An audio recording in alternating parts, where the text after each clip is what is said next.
உரை உணர்விறந்து நின்றுணர்வதோர் உணர்வே யானுன்னை உரைக்குமாறு உணர்த்தே.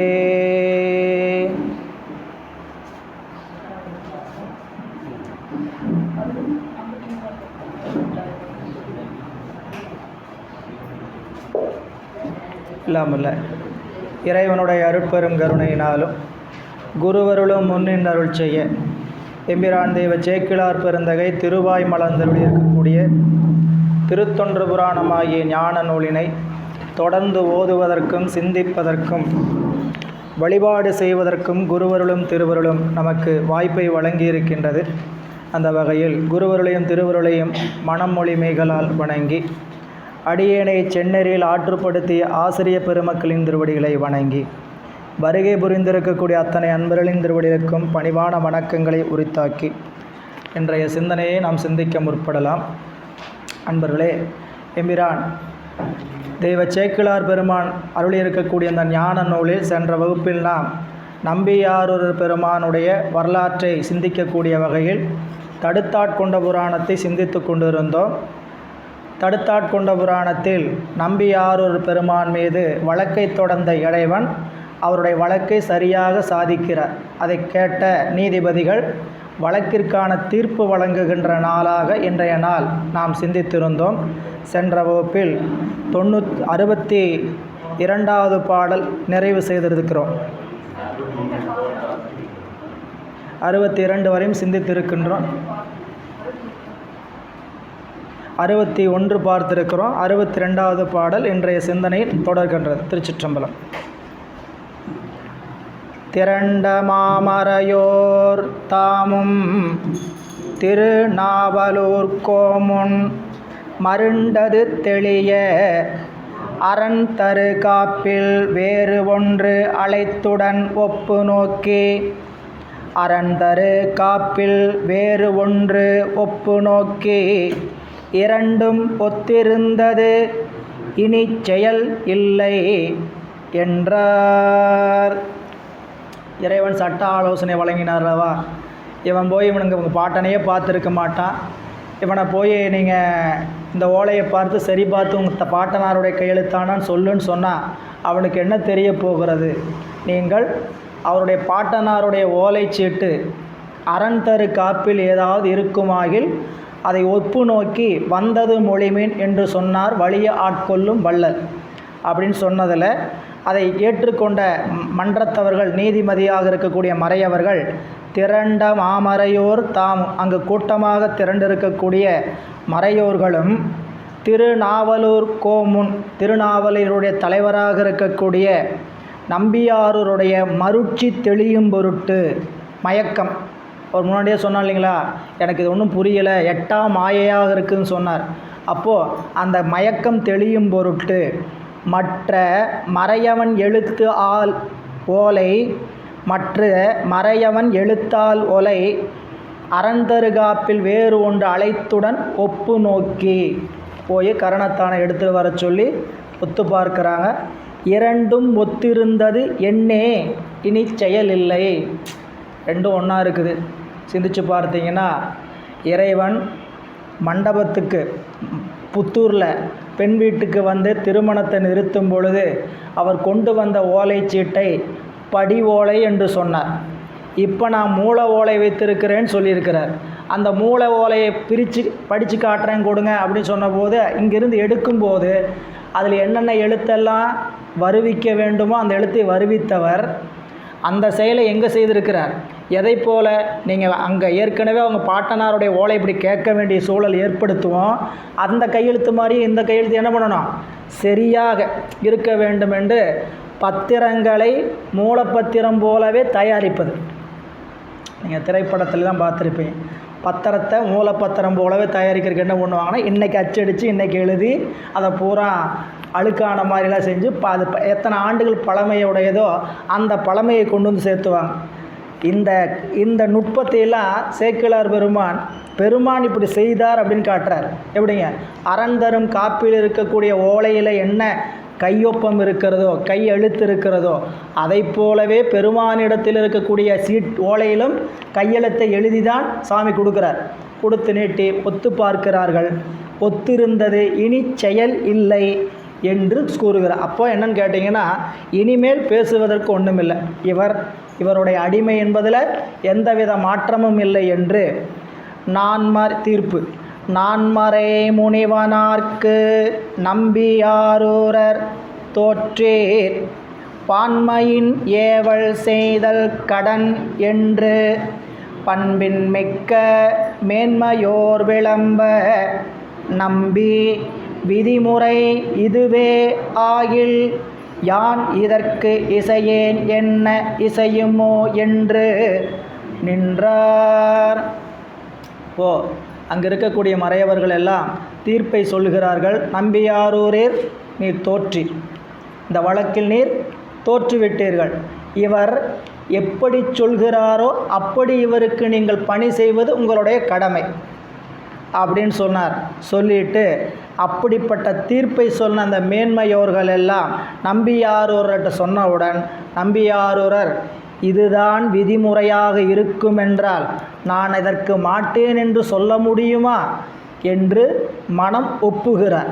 இதுவரைக்கும் வழக்காடு மன்றத்தில் நான் இவருக்கு அடிமையாக இருப்பதற்கு எந்த விதமான தாரகமும் இல்லை, எந்த விதமான மூலமும் இல்லை அப்படின்னு சொல்லிட்டு இருந்தவர், இப்போது விதிமுறை இதுவே ஆகில் நான் இதற்கு இசையேன் என்று இசையுமோ அப்படின்னு சொல்கிறார். அப்போ சொல்கிறார், நான்மறை முனிவனார்க்கு, அதாவது நான்மறை முனிவனாராக வந்திருக்கக்கூடிய இறைவனுக்கு நம்பி ஆரூரராகிய நீர் தோற்றீர் என்று சொல்லி, பான்மையின் ஏவல் செய்தல் கடல். பான்மை என்பதற்கு பேர் தன்மைன்னு பேருங்க. என்ன தன்மை? 3 வகையில், இங்கே 2 வகையில் பொருள் செய்யலாம். ஒன்று, முன் இவர் கொண்ட தன்மை, இவர் ஏற்கனவே இவருக்கு அடிமை சாசனம் எழுதி கொடுத்தபடி இருக்கக்கூடிய தன்மை, அந்த பான்மைப்படி. இன்னொன்று, அவர் எப்படி சொல்கிறாரோ அப்படி அடிமை கொள்ளும் முறை. 2 வகையில் பான்மைங்கிறதுக்கு நீங்கள் பொருள் வச்சு எழுதி அங்கே வச்சுக்கணும். ஒன்று, எப்படி வந்திருக்கக்கூடிய அந்தணன் நில் என்றால் நிற்பதும், இரு என்றால் இருப்பதும். குருநாதனுக்கு இப்படி தான் அடிமைப்பட்டிருக்க வேண்டும் என்று நம்மளுடைய நூல்கள் காட்டுகிறது. ஆசிரியரிடத்தும் ஞான பெருமக்களிடத்தும் குருநாதரிடத்தும் நம்மளுடைய நிலைப்பாடு எப்படி இருக்குன்னு கேட்டிங்கன்னா, இரு என்று இருந்து. நன்னூலில் மாணவருக்கான இலக்கணம், சாதாரணமாக பள்ளியில் படிக்கக்கூடிய மாணவருக்கான இலக்கணம் என்னன்னு கேட்டிங்கன்னா, ஆசிரியர் வந்த பிறகு இரு என்று சொன்னால்தான் இருக்க வேண்டும் என்பது மாணவருக்குரிய இலக்கணம். சரிங்களா? இது நன்னூல்னா என்னென்னு கேட்டிங்கன்னா, அது குருகுலத்தில் இருக்கக்கூடிய கல்வி. இன்றைக்கி பள்ளியில் போய் ஆசிரியர் வந்து உட்காருன்னு சொன்னாலும் உட்காரலைன்னு உட்கார சொல்லலாம். என்ன பண்ணிடுவாங்க, வந்த முறைக்கு ஒரு ஏழை எந்திரிப்பாங்க. அவர் பாட்டில் வந்து உட்காரதுக்குள்ளே இவங்களாம் என்ன பண்ணிடுவாங்க கேட்டிங்கன்னா உட்காந்துருவாங்க. ரொம்ப நேரம்லாம் நிற்க வச்சு பேசக்கூடாது பசங்களை. அப்படி இருக்கக்கூடிய காலச்சூழல். எனவே நம்பியாரூரர் தோற்றீர், பான்மையில் ஏவல் செய்தல் கடன். என்ன பான்மை? அவர் எப்படியெல்லாம் சொல்கிறாரோ அப்படி நீ ஏவல் செய்ய வேண்டும், அடிமைப்பட்டு நிற்கணும். இன்னொன்று, முன் உனக்கும் அவருக்கும் இருந்த பான்மைப்படி நீ அவருக்கு அடிமை செய்திருக்க வேண்டும் என்று சொன்னவுடன் அதற்கு நம்பியாரூரர் யார் சொன்னான்னு பார்த்தீங்கன்னா, பண்பின் மிக்க மேன்மையோர் விளம்ப. இந்த தன்மையை சொன்னவங்க யார் அப்படின்னு கேட்டால், பண்பில் மிக்க மேன்மையோர். ஏங்க பண்புன்னு சொன்னார் அப்படின்னு கேட்பதற்கு உரையாசிரியர் ஒரு விளக்கம் தருகிறார்.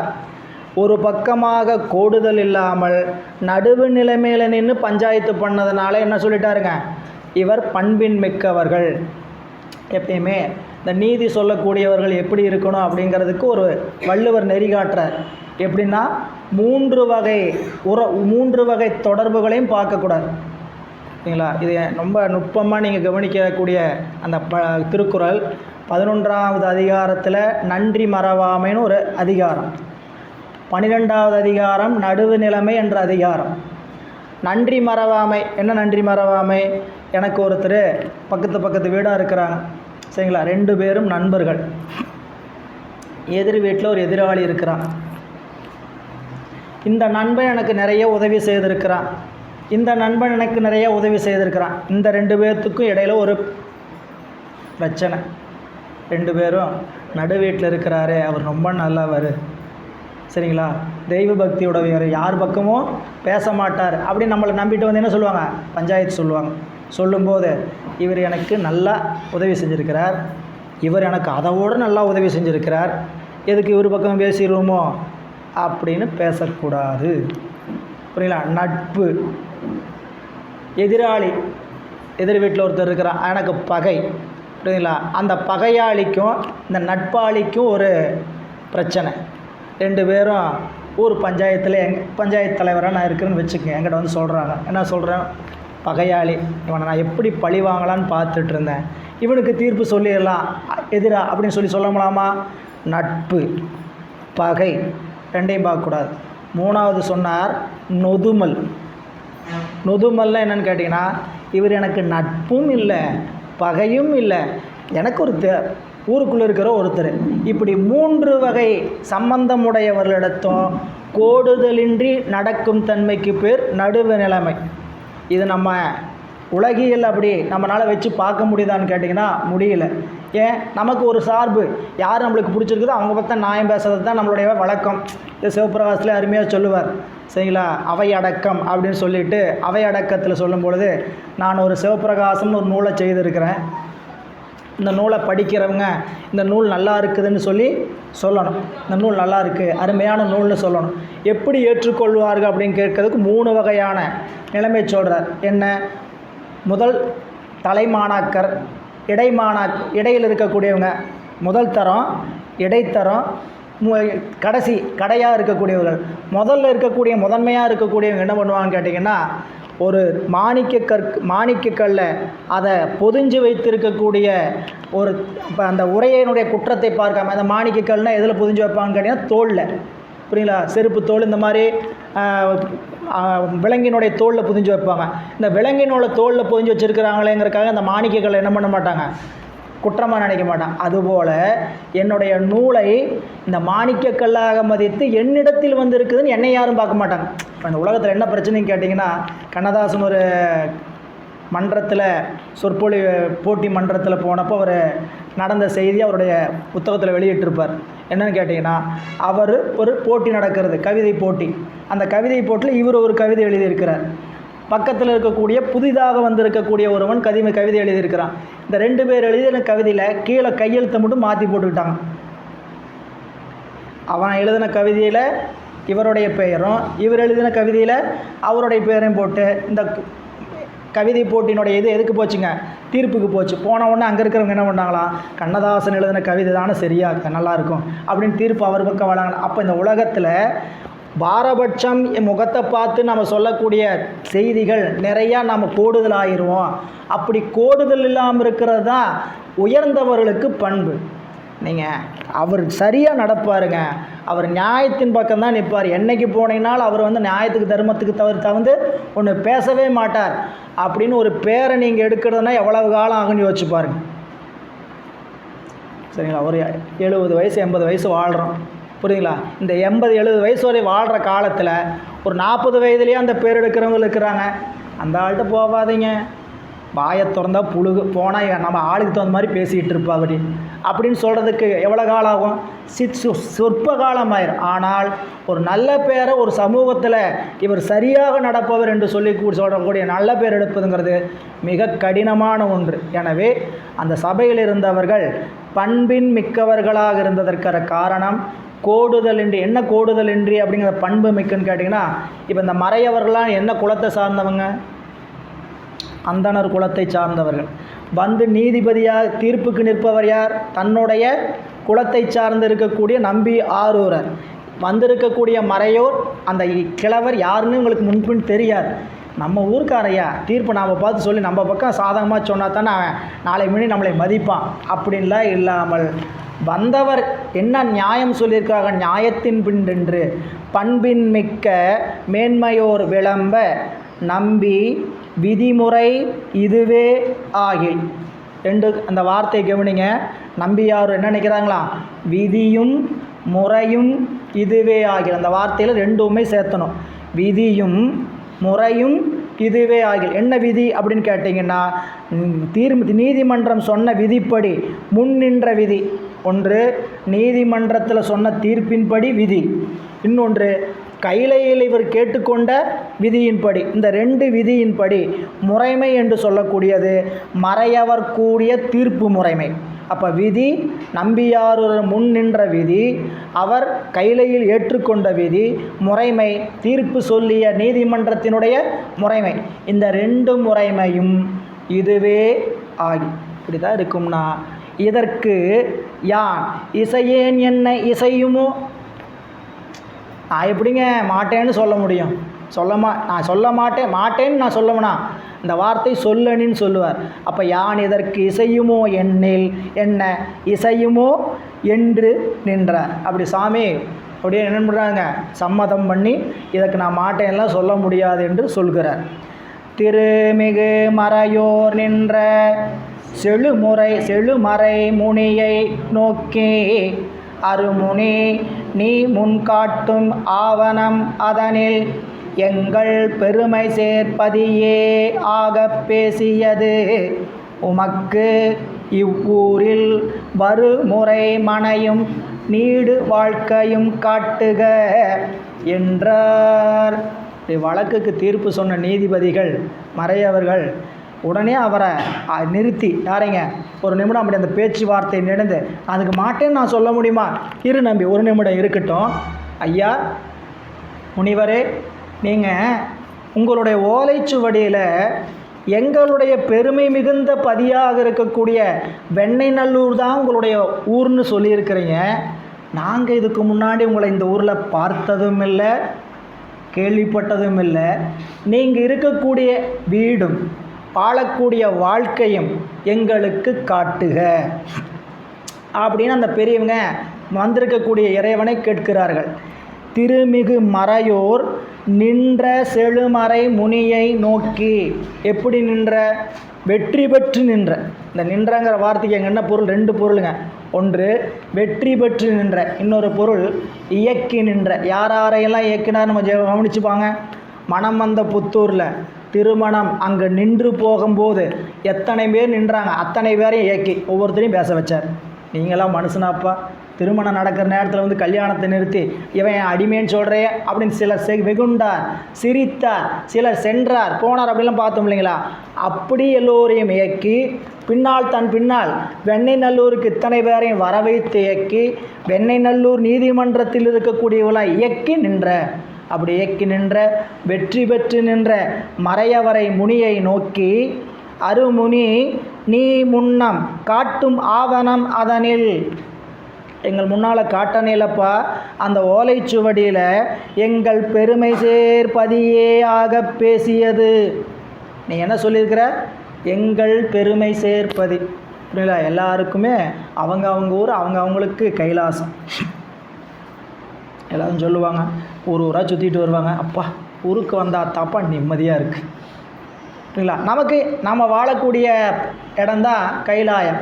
அதாவது அப்பர் சுவாமிகள் எல்லா பக்கமும் போய் நாம் எல்லா பக்கமும் தேடுங்க.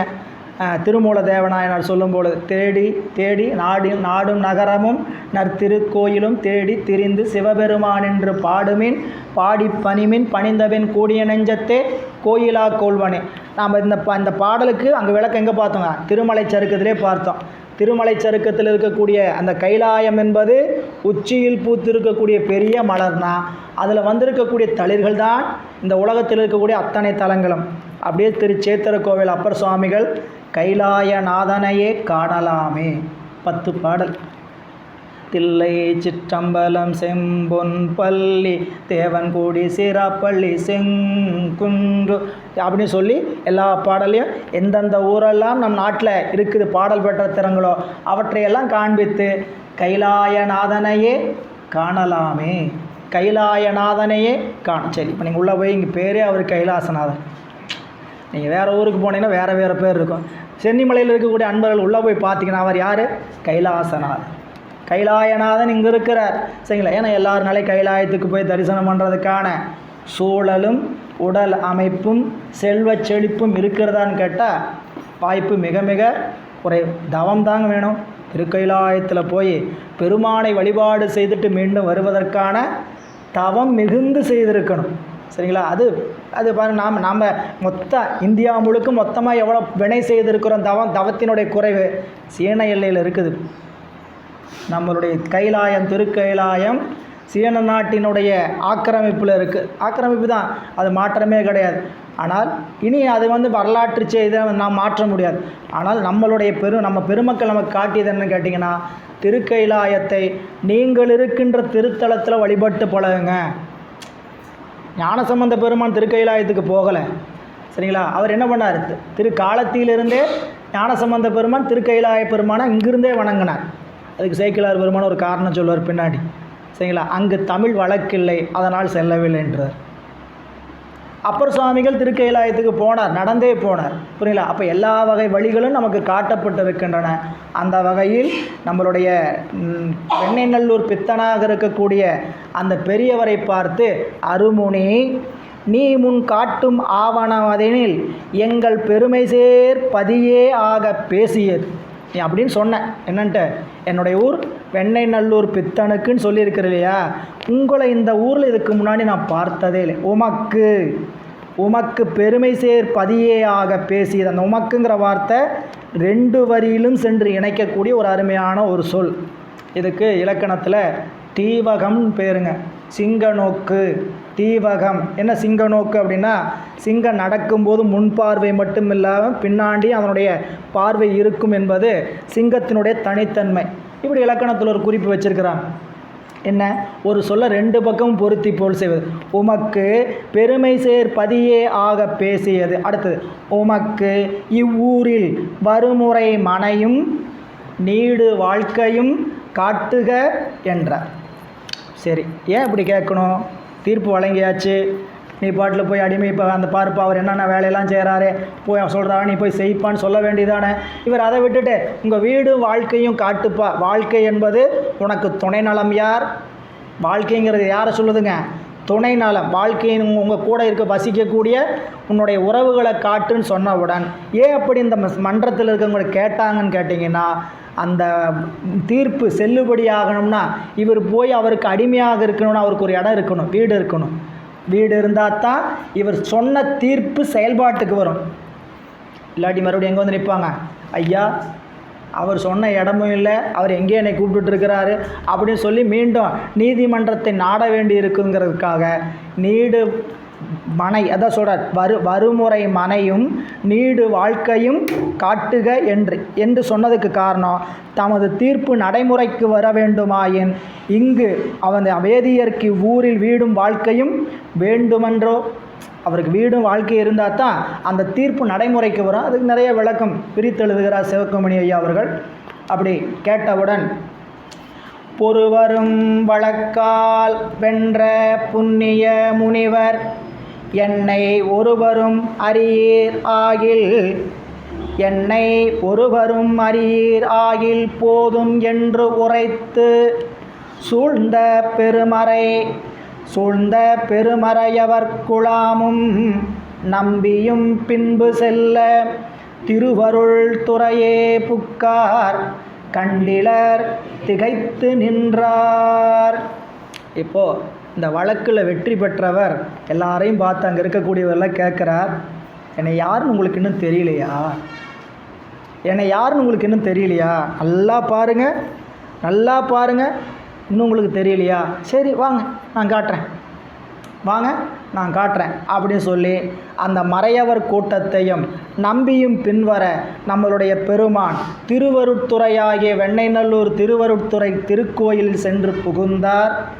கண்டிலர் திகைத்து நிற்கிறார்கள். எல்லாம் பார்க்குறாங்க. உள்ளே போனவர் ஆளை காணவில்லை. அப்படி காணாமல் போனதை அப்படி சொல்கிறார். பொறுவரும் வழக்கால் வென்ற புண்ணிய முனிவர். பொறுவரும் ஒப்பற்ற வழக்கு. பொறுவுதல் என்றால் பொருந்துதல். இங்கே பொறுவரும்னா ஒப்பற்ற. என்ன ஒப்பற்ற வழக்கு? உலகத்தில் நியதியில் இல்லாத வழக்கை வென்று காமிச்சிருக்கிறார் சாமி. இப்போ வெற்றி பெற்ற வழக்கு எப்படிப்பட்ட வழக்குன்னு கேட்டிங்கன்னா, உலகிலேயே நியதியில் இல்லாத வழக்கில் வென்று காமிச்சிருக்கிறார். அப்படி வென்ற முனிவர் என்னை ஒருவரும் அறியீராகில், என்னை பார்த்தா தெரியலையா அப்படின்னு கேட்குறார்.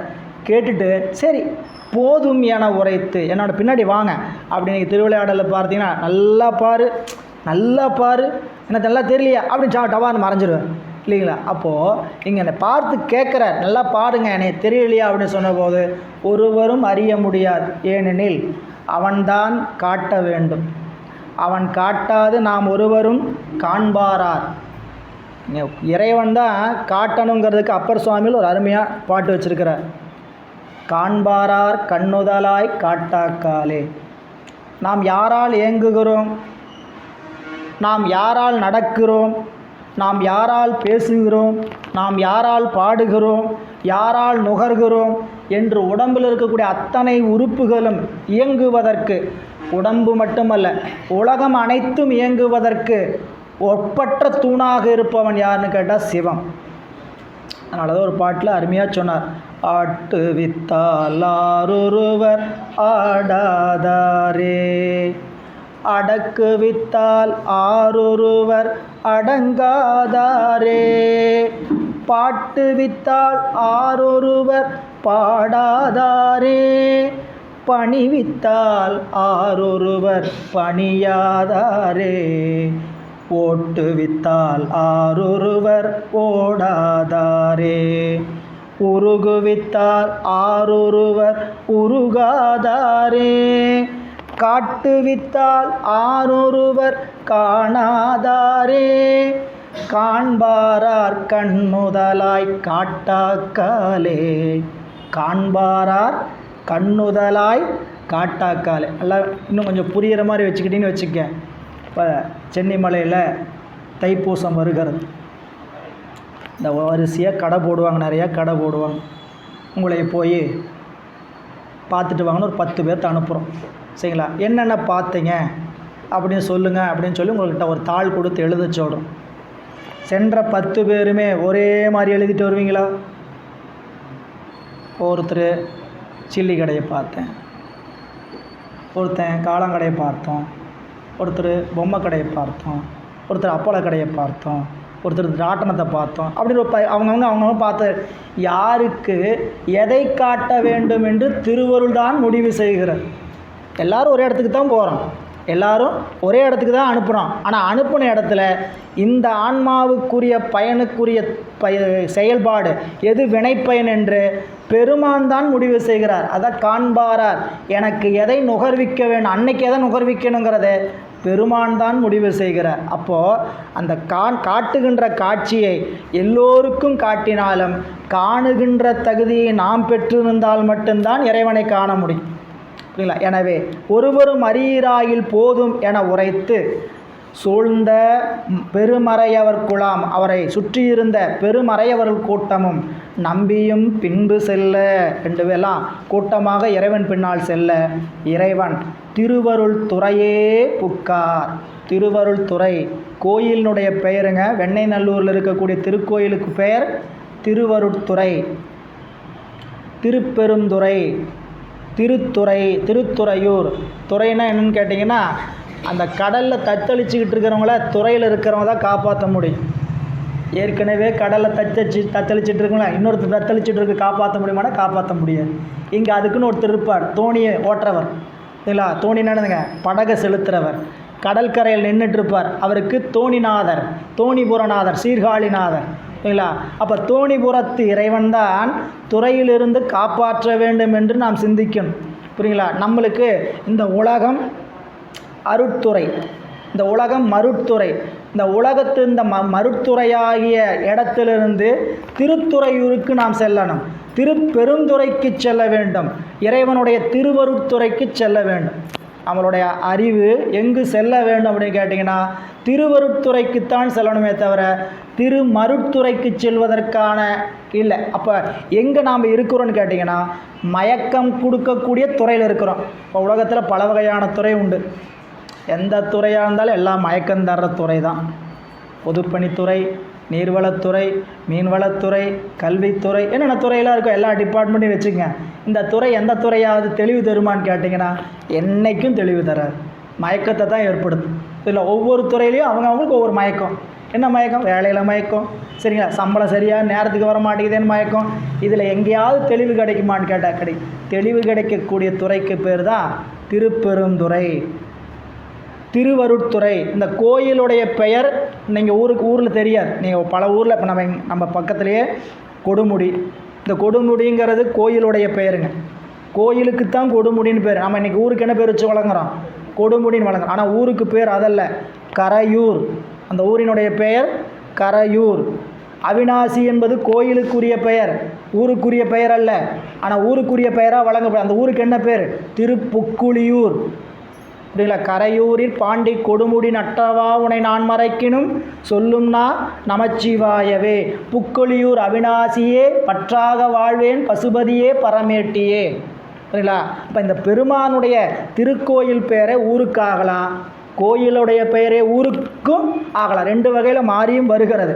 அப்படி நீங்கள் சாத்தமங்கை அப்படின்னு ஊருக்கு பேர், புரியுங்களா? கோயிலுக்கு பேர் அயவந்தி, புரியுங்களா? அயவந்திங்கிறத இன்றைக்கி ஊருக்கு பேராக இருக்குது. அப்போ அதுபோல் இந்த ஊரில் திருவெண்ணெய்நல்லூர் தான் ஊருக்கு பேர். கோயிலுடைய பெயர் திருவருட்துறை அப்படியே இருக்குது. ஆனால் திருப்பாடலில் நம்மளுடைய நம்பியாரூர் பாடும்போது வெண்ணெய்நல்லூர் அருட்துறையுள் அத்தா உனக்கு ஆலாயினி அல்லே எனலாமேன்னு தான் திருப்பதிகத்தில் வைக்கிறார் 10 பாடல். எனவே திருவருட்துறையே புக்கார் கண்டிலர். இந்த திருவருட்துறை என்ற இந்த பகுதி நீங்கள் எல்லாம் கவனித்து பார்த்தீங்கன்னா நம்ம அருளாளர்கள் சில பேருடைய அவதாரத்தினுடைய திருத்தலம் ஒவ்வொரு பேரையும் கவனிச்சுவாங்க. அருள்நந்தி சிவம் எம்பிரான் அருள்நந்தி சிவம், சிவஞான சித்தியாரும் 20 14 சாத்திரங்களில் 2 பெரிய நூலை எழுதி கொடுத்திருக்கிறவர். அவர் திருவதாரம் செய்த திருத்தலம் திருத்துறையூர். அடுத்ததாக பார்க்க போகிறோம். திருத்துறையூரில் போய் தான் சாமி தவநெறி கேட்க போகிறார். புரியுங்களா? சரி, வெண்ணெய்நல்லூர் என்ன அருட்துறைன்னு கேட்டிங்கன்னா, 9ஆம் நூற்றாண்டில் நம்மளுடைய சுந்தரமூர்த்தி நாயனார் திருவதாரம் செய்தார். 14ஆம் நூற்றாண்டில் எம்பிரான் மெய்கண்ட சிவம் அவதாரம் செய்த திருத்தலம் திருவெண்ணெய்நல்லூர். சரிங்களா? சரி, திருப்பெருந்துறை மணிவாசகருக்கு அருள் கிடைத்த இடம். சரிங்களா? சரி, இவங்கெல்லாம் விட்டு அப்போ எம்பிரான் நாவுக்கரசு பெருமான் அப்பர் சுவாமிகள் எங்கு அவருக்கு அருள் வாழ்க்கை தொடங்கியதுன்னு கேட்டிங்கன்னா, கரையேறிய குப்பம். சரிங்களா? பாதிரி பொறியியலில் கடலில் கரையேறினார். புரியுங்களா? அங்கேயும் தண்ணீர் தான். எல்லாம் கொஞ்சம் கவனிங்க. புரியுங்களா? எம்பிரான் ஞான சம்பந்த பெருமான் எங்கே அருள் பெற்றார்? குளக்கரை தண்ணீர் இடத்துல. இப்படி அருமையானது ஒரு அருட்துறை. அந்த இடம் என்னன்னு கேட்டிங்கன்னா, அருள் விளங்குகின்ற இடமாக சொல்லப்படுகிறது. எனவே அருட்துகையே புக்கார் கண்டிலர் திகைத்து நின்றார். சுவாமி போய் நீதியே நீதி முறைப்பாட்டுக்கு நின்ற இடம் இந்த இடம். சாமியை நீதியே செல்வ திருப்பெருந்துறையில் நிறைமலர் குருந்தம் மேவிய சேர்ந்தார். புரியுங்களா? சாமியே எல்லாருக்கும் நீதி, அவரை நீதியாக சொல்லக்கூடிய அவரே போய் இங்கே நீதிமன்றத்தில் வழக்கில் வெற்றி பெற்று அவர் உள்ளே சென்று திருவெண்ணெய்நல்லூர் அருட்துறையில் உள்ளே புகுந்து ஒடுங்குகிறார். யாரும் காண முடியவில்லை. அப்படி காணாமல் சென்றவரை நம்பி ஆரூரர் மட்டும் தொடர்ந்து தேடுகிறார். எம்பிரான் கோயில் நன்ன இளங்குநூல் மார்பர் எங்கள் நம்பர்தம் கோயில் புக்கது என்கொலோ என்று நம்பி தம் பெருவிருப்பினோடு தனி தொடர்ந்து அழைப்ப உம்பரின் மாதோடு உம்பரின் விடைமேல் தோன்றி அவர் தமக்கு உணர்த்தலுற்றார். இப்போது இறைவன் கோயிலில் சென்று எழுந்தருளல்ங்கிற வார்த்தையை நீங்கள் கவனிச்சுக்கணும். என்ன எழுந்தருளல்னு கேட்டிங்கன்னா, இறைவன் மறைந்தாலும் எழுந்தருளல் தான் சொல்லணும், இறைவன் தோன்றினாலும் எழுந்தருள் தான் சொல்லணும், இறைவனை வரவேற்கிறனாலும் எழுந்தருள் தான் சொல்லணும். மறைந்தார்னு சொல்லக்கூடாது. புரியுங்களா? இறைவருக்கு மட்டும் நீங்கள் கவனிச்சுட்டே புராணத்தில் வந்தீங்கன்னா, இங்கே எழுந்தருளினார். என்ன எழுந்தருளினார்? கோயில், இறைவன் திருக்கோயிலில் போய் மறைஞ்சிட்டார். ஆனால் அங்கே என்ன சொல்கிறாருங்க? எழுந்தருளினார் அப்படின்னு தான் சொல்லணும். இங்கே பார்த்தீங்கன்னா, எம்பிரான் கோயிலில் சென்று நன்ன, அங்கு சென்று அவர் பொருந்த. நம்ம நம்பியார் என்ன நினைக்கிறாங்களா? இளங்கு நூல் மார்பர் எங்கள் நம்பர்தம் கோயில் புக்கது என்கோலோ. அந்தவர் இளங்கு நூல் மார்பில் 3 பூணூல் போட்டிருந்தார்.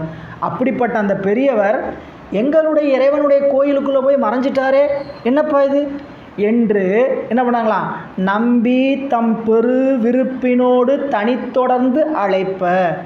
இப்போ அவர் மறைந்து விட்டார், எங்கள் பெருமானுடைய கோயிலுக்குள்ளேயும் மறைஞ்சிட்டாரே அப்படின்னு இவர் என்ன பண்ணலாம், இவர் உள்ளே போனவரை விருப்பினோடு அழைக்கிறார். ஏன், அடிமை சொன்னவருக்கு அடிமை செய்யாமல் போனால் நீதிமன்ற வழக்கை அவமதித்ததாக வேணுன்ட்டு இப்போ முதல்ல நான் மாட்டேனார், உனக்கு நான் அடிமை இல்லை, நான் உனக்கு அடிமை இல்லைனார்.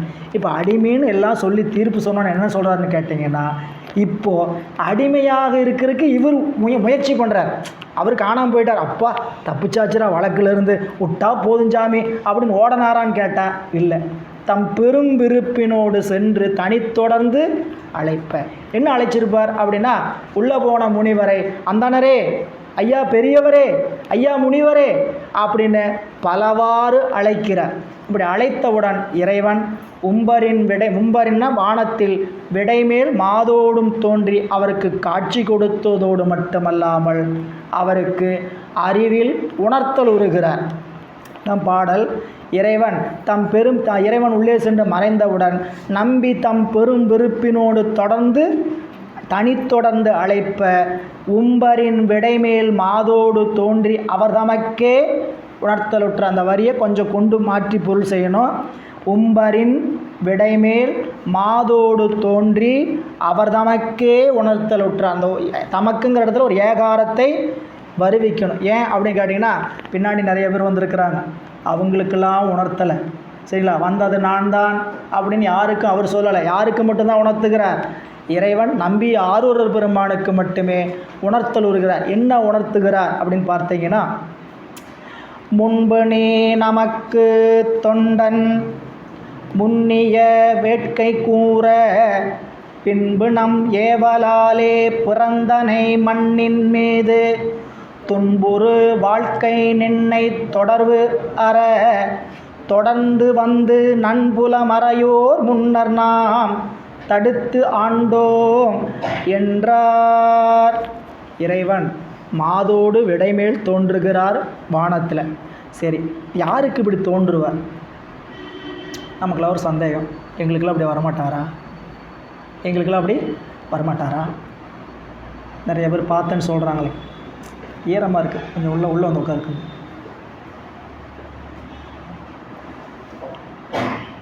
எங்களுக்கெல்லாம் அப்படி உணர்த்த மாட்டாரா? நமக்கெல்லாம் உணர்த்த மாட்டாரா?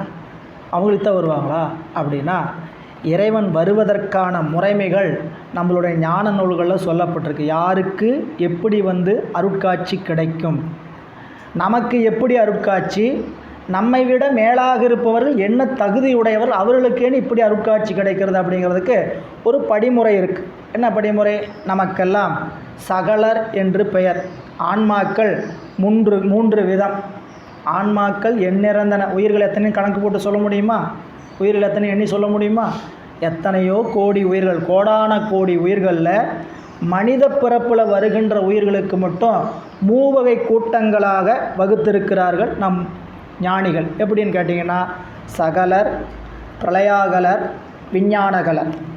சகலர் அப்படிங்கிற பிரிவு எப்படி வந்துன்னு கேட்டிங்கன்னா, 3 மலமுடைய ஆன்மாக்களுக்கு சகலர் என்றும், 2 மலமுடைய ஆன்மாக்களுக்கு பிரளயாகலர் என்றும், 1 மலமுடைய ஆன்மாக்களுக்கு விஞ்ஞானகலர் என்றும் பெயர். இதெல்லாம் விரிவாக சைவ சித்தாந்தத்தில் இந்த விஞ்ஞானகலருங்கிற பேருக்கு என்ன காரணம், பிரளயாகலர் என்ற பெயருக்கு என்ன காரணம், சகலர் என்ற பெயருக்கு என்ன காரணம் நூலில் அங்கே விரிவாக படித்து கொள்ள வேண்டும்.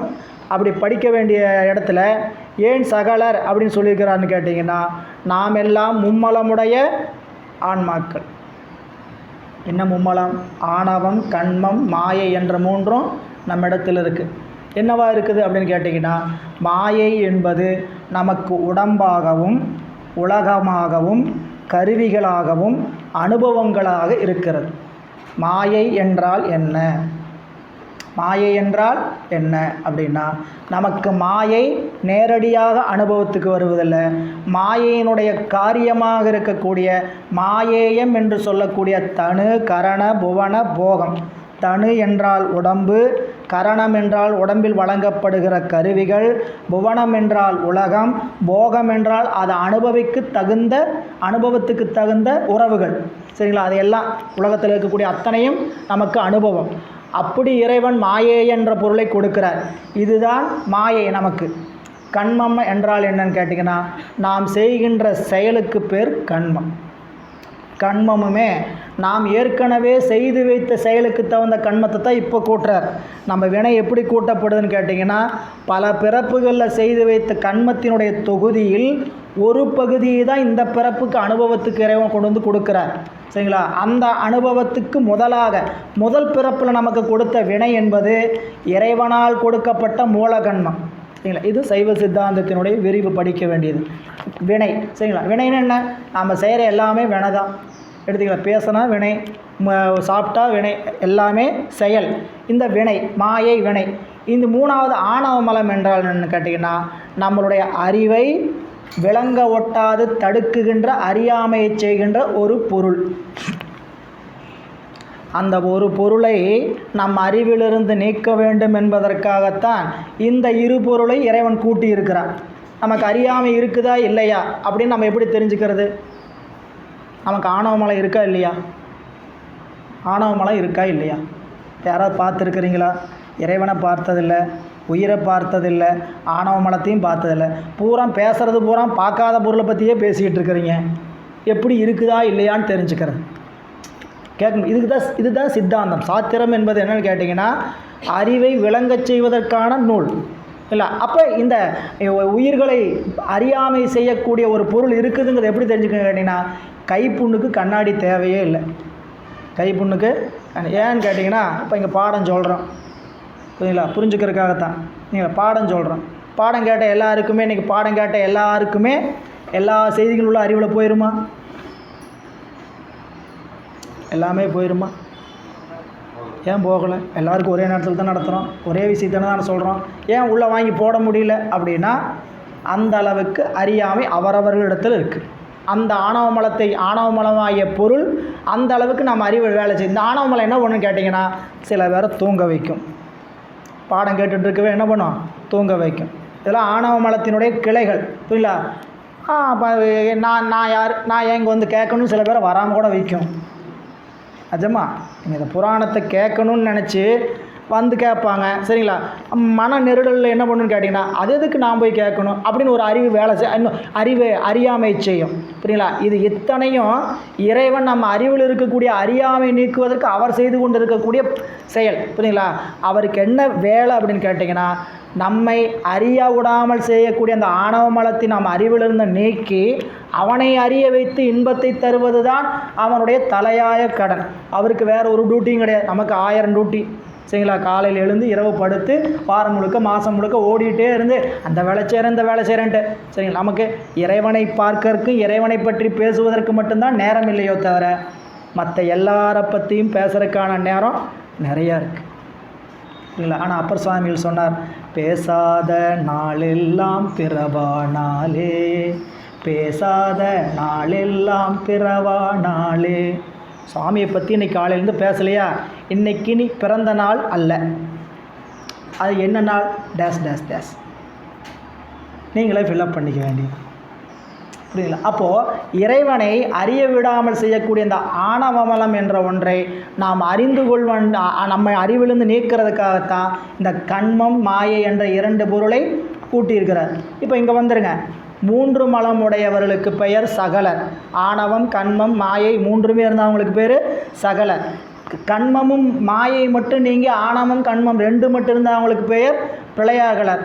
ஆணவ மலம் மட்டுமே இருந்தால் அவர்களுக்கு பெயர் விஞ்ஞானகலர். எப்படிங்க அப்படின்னு கேட்டால், நமக்கு உடம்பு இருக்குது, செயல் இருக்குது, இதற்கான மூல காரணமான ஆணவம் இருந்து கொண்டு இருக்கிறது. சரி, பிரளயாகலர்னு சொல்கிறீங்களே, அவங்களுக்கு உடம்பு இருக்காதா? பிரளயாகலர்னு சொல்கிறவங்களுக்கு உடம்பு இருக்காதா? உடம்பு இல்லாமல் எப்படி வினையை அனுபவிக்க முடியும்? நல்லா கவனிக்கணும். உடம்பு இல்லாமல் வினையை அனுபவிக்க முடியுமா? பொருள் இருந்தால் தானே அந்த பொருளை வச்சு தானே செயலை செய்ய முடியும். அப்போ அவர்களுக்கு உடம்பு உண்டு. நம்மை போல மாயையாகிய உடம்பு கிடையாது. பிரளயாகலர்களுக்கும் உடம்பு உண்டு. என்ன கிடையாது அவங்களுக்குன்னு கேட்டிங்கன்னா, நம்மை போல மயக்கம் செய்கின்ற உடம்பு அவரிடத்துல கிடையாது. அதே போல் விஞ்ஞானகலருக்கு உடம்பும் உண்டு, வினையும் உண்டு. எது போல் இல்லை, நம்மை போல மயக்கம் செய்கின்ற உடம்போ, நம்மை போல அறிவை மயக்குகின்ற வினையோ அவரிடத்துல கிடையாது. ஆணவ மலம் மட்டும் இருக்கும். அவர்கள் பூசனை செய்து எங்கே? இந்த உலகத்தில் இருக்க மாட்டார்கள்.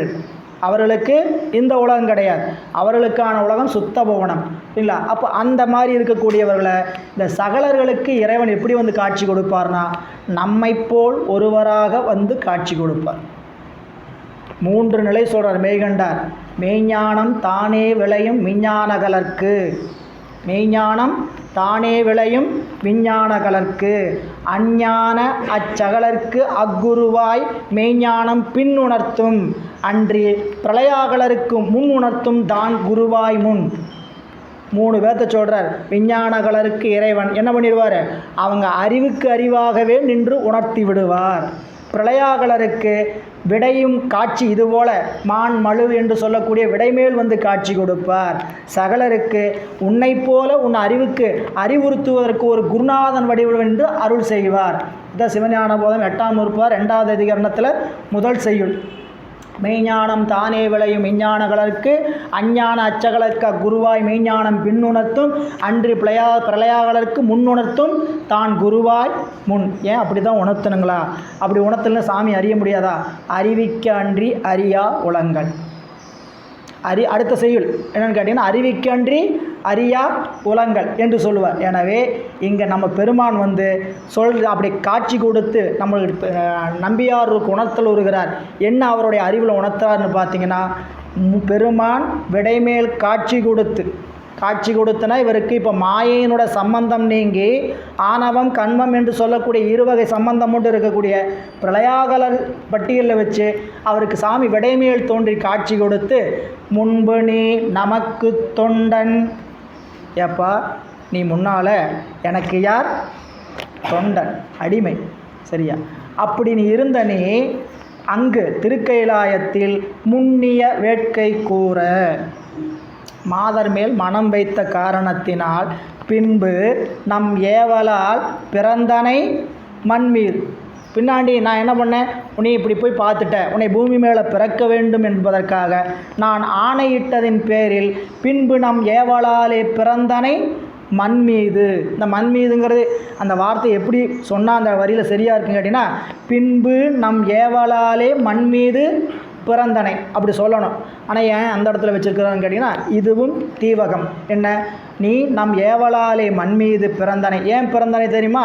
நான் ஏவல் செய்ததனால் நீ வந்து பிறந்துட்ட. இங்கு வந்து பிறந்தபோது இந்த உலக வாழ்க்கை உன்னை என்னப்படுத்தும், துன்பப்படுத்தும். மண் மீது துன்புறு வாழ்க்கை. இப்போ அடுத்த வரையில் சேர்த்துங்க, மண் மீது துன்புறு வாழ்க்கை நின்னை தொடர்பு அற. சாமி என்ன பண்ணாங்களா, நம் நம்பியார் ஒரு பெருமான் தன்னுடைய வாழ்க்கையில் துன்பப்படக்கூடாதுங்கிறக்க அவர் வந்த வேலை இந்த வேலை இல்லை. சாமி அங்கே எழுதி அனுப்பிச்ச வேலை என்னங்க, உனக்கு கொடுத்த வேலை என்ன? அங்கே போகும்போது இந்த ஒர்க் ஷீட் கொடுப்பாங்க, சரிங்களா? அந்த ஐடி ஃபீல்டில் மற்ற இந்த கம்பெனிலெலாம் பார்த்தீங்கன்னா ஒர்க் ஷீட்டுன்னு கொடுப்பாங்க. இன்றைக்கி என்ன வேலை செய்யணுன்ட்டு அந்த லீடர்கிட்ட கொடுத்து எல்லாத்துட்டையும் கொடுக்க சொல்லுவாங்க. இந்த வேலையை விட்டு நாளைக்கு பார்க்குற வேலையோ, புரியுங்களா, இல்லை வருங்காலத்தில் பார்க்குற வேலையை நான் இப்போ பார்க்குறேன்னு சொல்லி எதையாவது போய் பார்க்க முடியுமான்னு கேட்டால், அப்போ உனக்கு காலையில் என்ன வேலை கொடுத்தோம், புரியுங்களா? அந்த வேலையை தடுத்து நிறுத்தி, நீங்கள் போய் அதாவது தவறாக செஞ்சுக்கிட்டு இருந்தீங்கனாலும் தடுத்து நிறுத்தி, உனக்கு இந்த வேலை கொடுக்குறக்காக அனுப்பலை, உன்னை நான் என்ன பண்ணேன், நான் வேறு வேலை கொடுத்து தான் அனுப்பிச்சிருக்கேன்னு சொல்லி அந்த துன்புறு வாழ்க்கை நின்னை தொடர்பு அற. துன்பம் தருகின்ற வாழ்க்கை, இந்த வாழ்க்கையில் இன்பம் கிடைக்கும், ஆனால் இன்பமும் என்னவாக அமையும்னு கேட்டிங்கன்னா துன்பமாகத்தான் அமையும். இது மனித பிறப்பில் மட்டுமல்ல, உயிர்களாக உடம்பை பெற்ற அத்தனை பிறப்பிலும் ஏற்படுகின்ற இயல்பு. நல்லா கவனிச்சுக்கங்க, உடம்புன்னு இருந்தாவே துன்பம் கண்டிப்பாக இருக்கும்னு நினச்சிக்கணும். இந்த அறிவு வந்துருச்சுன்னு வச்சுக்கோங்க, உடம்புக்கு வர துன்பத்தை நம்ம என்னவா நினைக்க மாட்டோம், பெருசாக மைண்ட் பண்ண மாட்டோம், சரிங்களா? என் நேரம் பார்த்தாலும் உடம்பு சரியில்லைன்னு சொல்லிகிட்டே இருக்கிறோம். உடம்புன்னா சரியில்லாமல் தான் போகும்யா. மூக்குன்னா என்ன, வரத்தான் செய்யும். உடம்புனா துன்பம் தான் செய்யும். ஏன் துன்பம் தான் செய்யும்? இதோடைய ரா மெட்டீரியல் அப்படிப்பட்ட மெட்டீரியல், மூலப்பொருள் அப்படிப்பட்ட பொருள். மூலப்பொருள் எதுலேருந்து தயாரிக்கப்பட்டிருக்குதோ மூலப்பொருளினுடைய தன்மை தான் எதுக்கு வரும், முதன்மை பொருளுக்கு வரும். மூலப்பொருள் மாயை என்பது மயக்கம் செய்வது. மயக்கம் நமக்கு துன்பத்தை தான் தரும். எனவே இந்த உடம்பு உலகம் எல்லாமே மூலப்பொருளாகிய மாயையிலிருந்து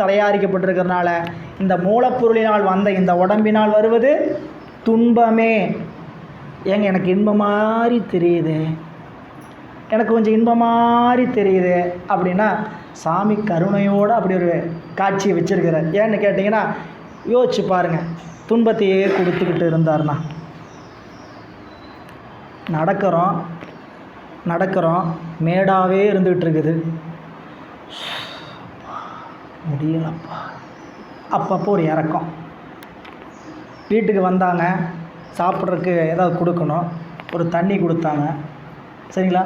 அடுத்தது கொண்டு வந்து ஒரு இனிப்பு வச்சாங்க, அடுத்தது ஒரு மிக்சர் வச்சாங்க, அடுத்தது ஒரு தேநீர் வச்சாங்க. சாப்பிட்றதுக்கு இனிப்பு தான் நல்லாயிருக்கும், என்ன பண்ணிடலாம், தண்ணி கொடுத்தோன்னே ஒரு இனிப்பை வச்சோன்னே அடுத்தது ஒரு இனிப்பு வச்சு ஒரு தேநீர் குடித்தா இந்த 3 வரிசையாக சுவைக்க முடியுமா? இந்த 3 வரிசையாக சுவைக்க முடியுமா? என்ன ஆகும்? தேநீர் குடிக்கும்போது ஒன்றும் இனிப்பாகவே இல்லை, ஒரு மாதிரி என்னமோ சப்புன்னு இருக்குதுப்பா அப்படின்னு சொல்லுவோமா? சொல்ல மாட்டான். அதுக்கு தான் என்ன பண்ணாங்க, ஒரு இனிப்பு ஒரு மிக்சர் சாப்பிட்டுன்னு கொஞ்சம் காரம் சாப்பிட்டதுக்கப்புறம் தேநீர் குடிச்சிங்கன்னா ஒரு டேஸ்ட் இல்லைங்களா? இப்படி உலகத்தில் இன்பத்தில் துன்பம் துன்பத்தில் இன்பம் இறைவன் வகுத்த நியதி. இறைவன் வகுத்திருக்கிற ஏன் இந்த உயிர் எக்காரணத்துக்கொண்டும் துவண்டு போயிடக்கூடாது இந்த வாழ்க்கையிலேன்ட்டு சாமி கருணையோடு செய்தது. நமக்கு எது மட்டும்தான் வேணுதுன்னு கேட்டிங்கன்னா இன்பம் மட்டுமே வேணும்னு நினைக்கிறோம். கொஞ்சம் சிந்திச்சு பாருங்கள், இன்பத்தை மட்டுமே கொடுத்துட்றார், நம்ம விருப்பத்தின்படி இன்பத்தை மட்டும் கொடுத்துட்றார். இன்பம்னா முதல் நம்மளால் என்னன்னு உணர முடியுமா? அப்போது வாழ்க்கையில் முழுக்க இன்பம் மட்டும் கிடைக்குதுங்க, ஒரு துன்பமும் இல்லை. இன்பத்தை யாராவது இன்பமாக உணர முடியுமா? ஒருத்தரும் உணர முடியும். எது இன்பம் எப்படி இருக்குன்னு எல்லாருக்கும் ஒன்றும் தெரியும். அதனால் துன்பம் இருக்கிற இடத்துல தான் இன்பத்தினுடைய மதிப்பு தெரியும், சரிங்களா? அப்போ சாமி துன்பத்தை கொடுத்து இன்பத்தை நுகர வைக்கிற வாழ்க்கை. இந்த வாழ்க்கையினுடைய மூலத்தத்துவமே என்னன்னு கேட்டிங்கன்னா துன்பத்தை தருகின்ற வாழ்க்கை. அதனால தான் நம்மளுடைய மணிவாசக பெருமான் உம்பர்கட்கரசே ஒளிவர நிறைந்த யோகமே ஊற்ற ஏன் தனக்கு வம்பென பழுத்து என் குடிமுழுது ஆண்டு வாழ்வர வாழ்வித்த மருந்தே.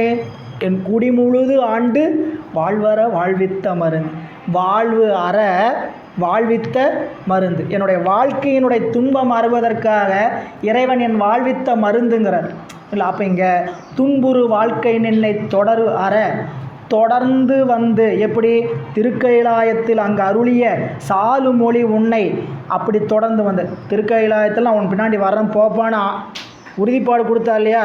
இவர் என்ன வாக்குறுதி மீறதுக்கு என்ன கட்சிக்காரரா?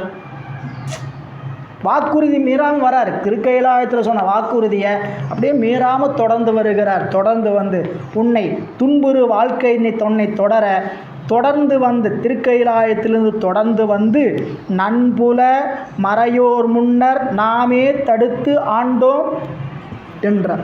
நான் தான் வந்து உன்னை தடுத்தாண்டம்பா. அந்த மறையவர்கள் முன்னாடி நான் என்ன பண்ணேன்? நான் தான் உன்னை வந்து தடுத்து ஆண்டோம் என்று சொல்கிறார். ஏன் அப்படின்னு கேட்டிங்கன்னா இறைவன் நம்மளுடைய இன்பம் பெருக்கி இருளகற்றி எஞ்ஞான்றும் துன்பம் தொடர வறுத்து அன்பமைத்து சோதியாய் நிற்பான். சரி இங்கே ஒரு அப்படியே வச்சுக்கங்க. இங்கே சொன்னோன்னே நம்பி என்ன ஆனார்? அந்த நீதிமன்றத்தில் சொன்னோன்னே ஏற்றுக்கிட்டார். அடிமைன்னு சொன்னோன்னே ஏற்றுக்கிட்டார். இவர் இப்போ சொன்னோன்னே பெருமான் தான் அந்த காட்சி கொடுத்தான்னு கதறார். இப்போ கதறவர் ஏன் முன்னாடி அப்படி ஆகலை? வந்து மணப்பந்தலில் வந்து ஐயா திருமணத்தை 1 நிமிஷம் நிற்பாட்டுங்க, நீங்கள் என் அடிமைன்னு சொன்னார் இல்லையே, அப்பயே வரால் ஏன் ஏற்க முடியல அப்படின்னா அறிவினுடைய குறைபாடு. அப்போ அந்த அறிவில் இறைவன் அறிவினுடைய குறைபாடை நீக்க வேண்டிய கடமை இறைவனுக்கு இருக்குது. அதனால் நீக்குகிறார். நீக்கி போதே இவர் அப்படி சொன்ன உடனே அங்கிருந்து வர்ற ஓசை கேட்டவுடன் நம்பி ஆரூரர் பெருமான் என்று எழும் ஓசை கேளா ஈன்ற ஆண்கனைப்பு கேட்ட கன்று போல் கதறி நம்பி கரசரணாதி அங்கம் துன்றிய புலகமாக தொழுதகை தலைமேல் ஆக மன்றுளீர் செயலோ வந்து வலிய ஆட்கொண்டது என்றார். இந்த ஓசையை கேட்ட உடனே நம்பியாரூர் பெருமான் வருந்துகிறார். என்ன வருத்தம்? சுவாமி, என்னுடைய அழைப்பை ஏற்று நீங்களா வந்து எனக்கு ஆட்கொள்ள வந்தீர்கள். அப்படின்னு தன்னுடைய வருத்தத்தை தெரிவிப்பதாக அமைந்திருக்கக்கூடிய பகுதி. என்று எழும் ஓசை கேட்டு. இந்த கேளாங்கிற வார்த்தை எப்படி இப்போ அங்கே பொருள் செய்யணும்னு கேட்டிங்கன்னா, என்று எழும் ஓசை கேட்டு. இதை செய்யுள்ள இலக்கணப்படி பார்த்திங்கன்னா செய்யா எனும் வாய்ப்பாட்டு வினையச்சம் சொல்லுவாங்க. இது செய்யா எனும் வாய்ப்பாட்டு வினையச்சம்னா வேகமாக அந்த செயலை செய்வதற்கான வினை நிற்குதுங்க. என்ன, இறைவன் இவ்வாறு அசரீரியாக சொன்ன வார்த்தையை கேட்டு, என்று எழும் ஓசையை கேட்டு, ஈன்ற ஆண்கணைப்பு கேட்ட கன்று போல் கதறி. அப்போ ஈன்ற பசு, ஆண் ஈன்ற அப்படின்னு என்னதுங்க, அப்போ குட்டி போட்ட பசு. இந்த குட்டி போட்ட உடனே இந்த பசுவினுடைய பாலை இந்த குட்டிக்கு கன்றுக்கு தரமாட்டாங்க. ஏன், அந்த பசுவோடைய பாலை கறக்கணும், அருகாமையில் பாலை கறக்கணுங்கிறதுக்காக இதை என்ன பண்ணிடுவாங்க, தூரமாக கட்டி வச்சுட்டு இதோடைய பாலை கறக்கணும். இப்போது அந்த கறந்து முடித்த உடனே அந்த கன்று பால் குடிப்பதற்காக அவுத்து விடுவாங்க. அதை அவுத்து விடுற நேரத்தில் இந்த பசு என்ன பண்ணுங்க, அதை அழைக்கும். கன்று என்ன பண்ணுங்க, கணைப்பு கேட்டு இது அப்படியே கதறிக்கிட்டு வரும். துள்ளி குதித்து வந்து என்ன பண்ணுங்க, வேகமாக வந்து அந்த மடி டம்முன்னு முட்டும். அதனுடைய அன்பு எப்படி இருக்குன்னு கேட்டிங்கன்னா, வேகமாக வந்து அன்பு வந்து முட்டும். புரியுங்களா? அப்படி ஈன்ற ஆண் கணைப்பு கேட்ட கன்று போல் கதறி. இங்கே இறைவனை, நம்மளுடைய பெருமானை பசுவாகவும் நம்பியாரூரரை அதை ஈன்ற கன்றாகவும் சொல்கிறார். இந்த அன்பினுடைய இணைப்பு பார்த்துங்க. பசு, தாய்ப்பசு, தாய்ப்பசுவுக்கு குட்டியின் இடத்துல எப்படி இருக்கும், மிகுந்த அன்பு இருக்கும். இதை அப்படியே நம்ம பின்னாடி படிக்க போகிறோம். எம்பிரான் கண்ணப்ப நாயனாருடைய அருவரலாற்றில் சாமியை கன்று ஆக்கிடுவார், இறைவனை கன்று ஆக்கிடுவார், கண்ணப்ப நாயனாரை பசுவாக்கிடுவார். புரியுங்களா? அவரை பார்த்து இந்த பசு என்ன, இந்த பசுங்கிற தன்மையில், தாய்ங்கிற தன்மையில் குழந்தையை பேண வேண்டிய அன்பில் அங்கே அவ்வளவு பொழிவார். புரியுங்களா? அப்போ சொல்லும்பொழுது சொல்லுவார், உன்னிறைந்து எழுந்ததேனும் ஒளிவிழா ஆறா அன்பினில் திண்ணனார் திரு காலத்தின் நாயனாயரை இனிய செய்கை இதுவேயாம் என்று கண்டுகொண்டு அப்படின்னு சொல்லுவார். எனவே இங்கே அப்படி கன்று போல் கதறிய நம்பியாரூரர் இறைவன் ஆண்டோம் என்று சொன்ன ஓசையை கேட்டு கன்று போல் கதறிய நம் நம்பியாரூருடைய உடம்பில் என்னாச்சுங்களா, கர சரணாதி அங்கம் துன்றிய புலகமாக. உடம்பு நமக்கு இந்த சில நேரம் உடம்பில் ஒரு சிலிர்ப்பு ஏற்படும். சரிங்களா? இறை வழிபாடு செய்யும்போதோ, எதையாவது புதுசாக ஒரு செய்தியை டப்புன்னு பார்க்கும்போதோ நம்மளை அறியாமல் உடம்புல என்ன ஏற்படுங்க, ஒரு சிலிர்ப்பு ஏற்படும். இதுக்கு பேர் மெய் சிலிர்ப்பு, மயிர்கூச்சிடுதல் அப்படின்னு சொல்லுவாங்க. இப்படி உடம்பில் பல வகையான நடைமுறைகள் வரணும், பல வகையான செயல்பாடுகள் நம்ம இடத்துல தோன்றணும். எப்போ, இறைவனை நினைக்கும் பொழுதும், காணும் பொழுதும், பேசும் பொழுதும் என்ன நல்லா வரணும்னு ஒரு பட்டியலே வச்சுருக்கிறாங்க. புறத்தில் என்ன வரணும், அகத்தில் என்ன வரணும். அகத்தில் இறைவனை நெஞ்சு நினைஞ்சு கரையணும். புரியல? உடம்பு அதுக்கு இங்கே கரையுதுன்னா இங்கே என்ன ஆகும், முகத்தில் கரையும். உள்ள கரையுதுன்னா என்ன அர்த்தங்க, முகத்தில் கரையும். அதனால தான் சொன்னார் நம்ம வள்ளுவ பெருமான், அன்பிற்கும் உண்டோ அடைக்கும் தாழ், அன்பிற்கும் உண்டோ அடைக்கும் தாள் ஆர்வலர் புன்கண்ணீர் பூசல் தரும். எதையா அதுக்கு சாட்சி, அன்பு நெஞ்சில் இருக்குது அப்படிங்கிறதுக்கு எது சாட்சி, பெற்ற குழந்தை. புரியுங்களா? நம்மளுடைய கணவன் மனைவி இப்படின்னு இருக்கிறத வச்சுக்கோங்க. பார்த்து அவங்க ஒரு துன்பம்னா நம்ம கண்ணில் தண்ணி வந்ததுன்னா இங்கே நெஞ்சில் என்ன இருக்குது, அன்பு இருக்குதுன்னு தெரிஞ்சுக்கலாம். கல் மாதிரி நிற்கிறார். அன்பு இல்லைன்னு அர்த்தம் இல்லை, அன்பு இன்னும் முதிர்ச்சி அடையலாம் அர்த்தம். ஏன்னா எல்லாருக்குமே அன்பு கசிந்து உடனே கண்ணீர் வந்துடாது. நினச்சோன்னே சில பேர்த்துக்கு அப்படியே பெருமானை பார்த்தோன்னே அப்படியே காதலாகி கசிந்து கண்ணீர் மல்கி நிற்கிறாங்க. புரியுங்களா? மணிவாச சொன்ன மாதிரி நம்ம நெஞ்சு எப்படி இருக்குது, நம்ம நெஞ்சு என்னுடைய நெஞ்சை சொல்கிறேன், உங்களையெல்லாம் சொல்லலை. புரியுங்களா? நெஞ்சம் கல்லா. மணிவாசக பெருமான் என்ன சொல்கிறாருங்க, நெஞ்சம் கல்லா. என் கண் நெஞ்சு எப்படி இருக்குது, கல். கண் இணையும் மரமா. என் கண் எப்படிப்பட்ட கண், மரக்கண். மரக்கண்ணா உங்களுக்கு தெரியுமில்ல, மரத்தை நல்லா சேவேறிய மரம் பார்த்தீங்கன்னா அதில் கண் வரும்னு சொல்லுவாங்க. அந்த கண்ணிலேருந்து ஏதாவது நிகழுமா, ஒன்றும் நிகழாது. அதுபோல் என் கண். செவி இரும்பினும் வலிது. நெஞ்சு கல், கண் மரக்கண், செவி இரும்பினும் வலிது அப்படின்னு சொன்னவர் யார், அழுது அழுது அடியடைந்த அன்பர். இப்படின்னு சொன்னவர் யார்?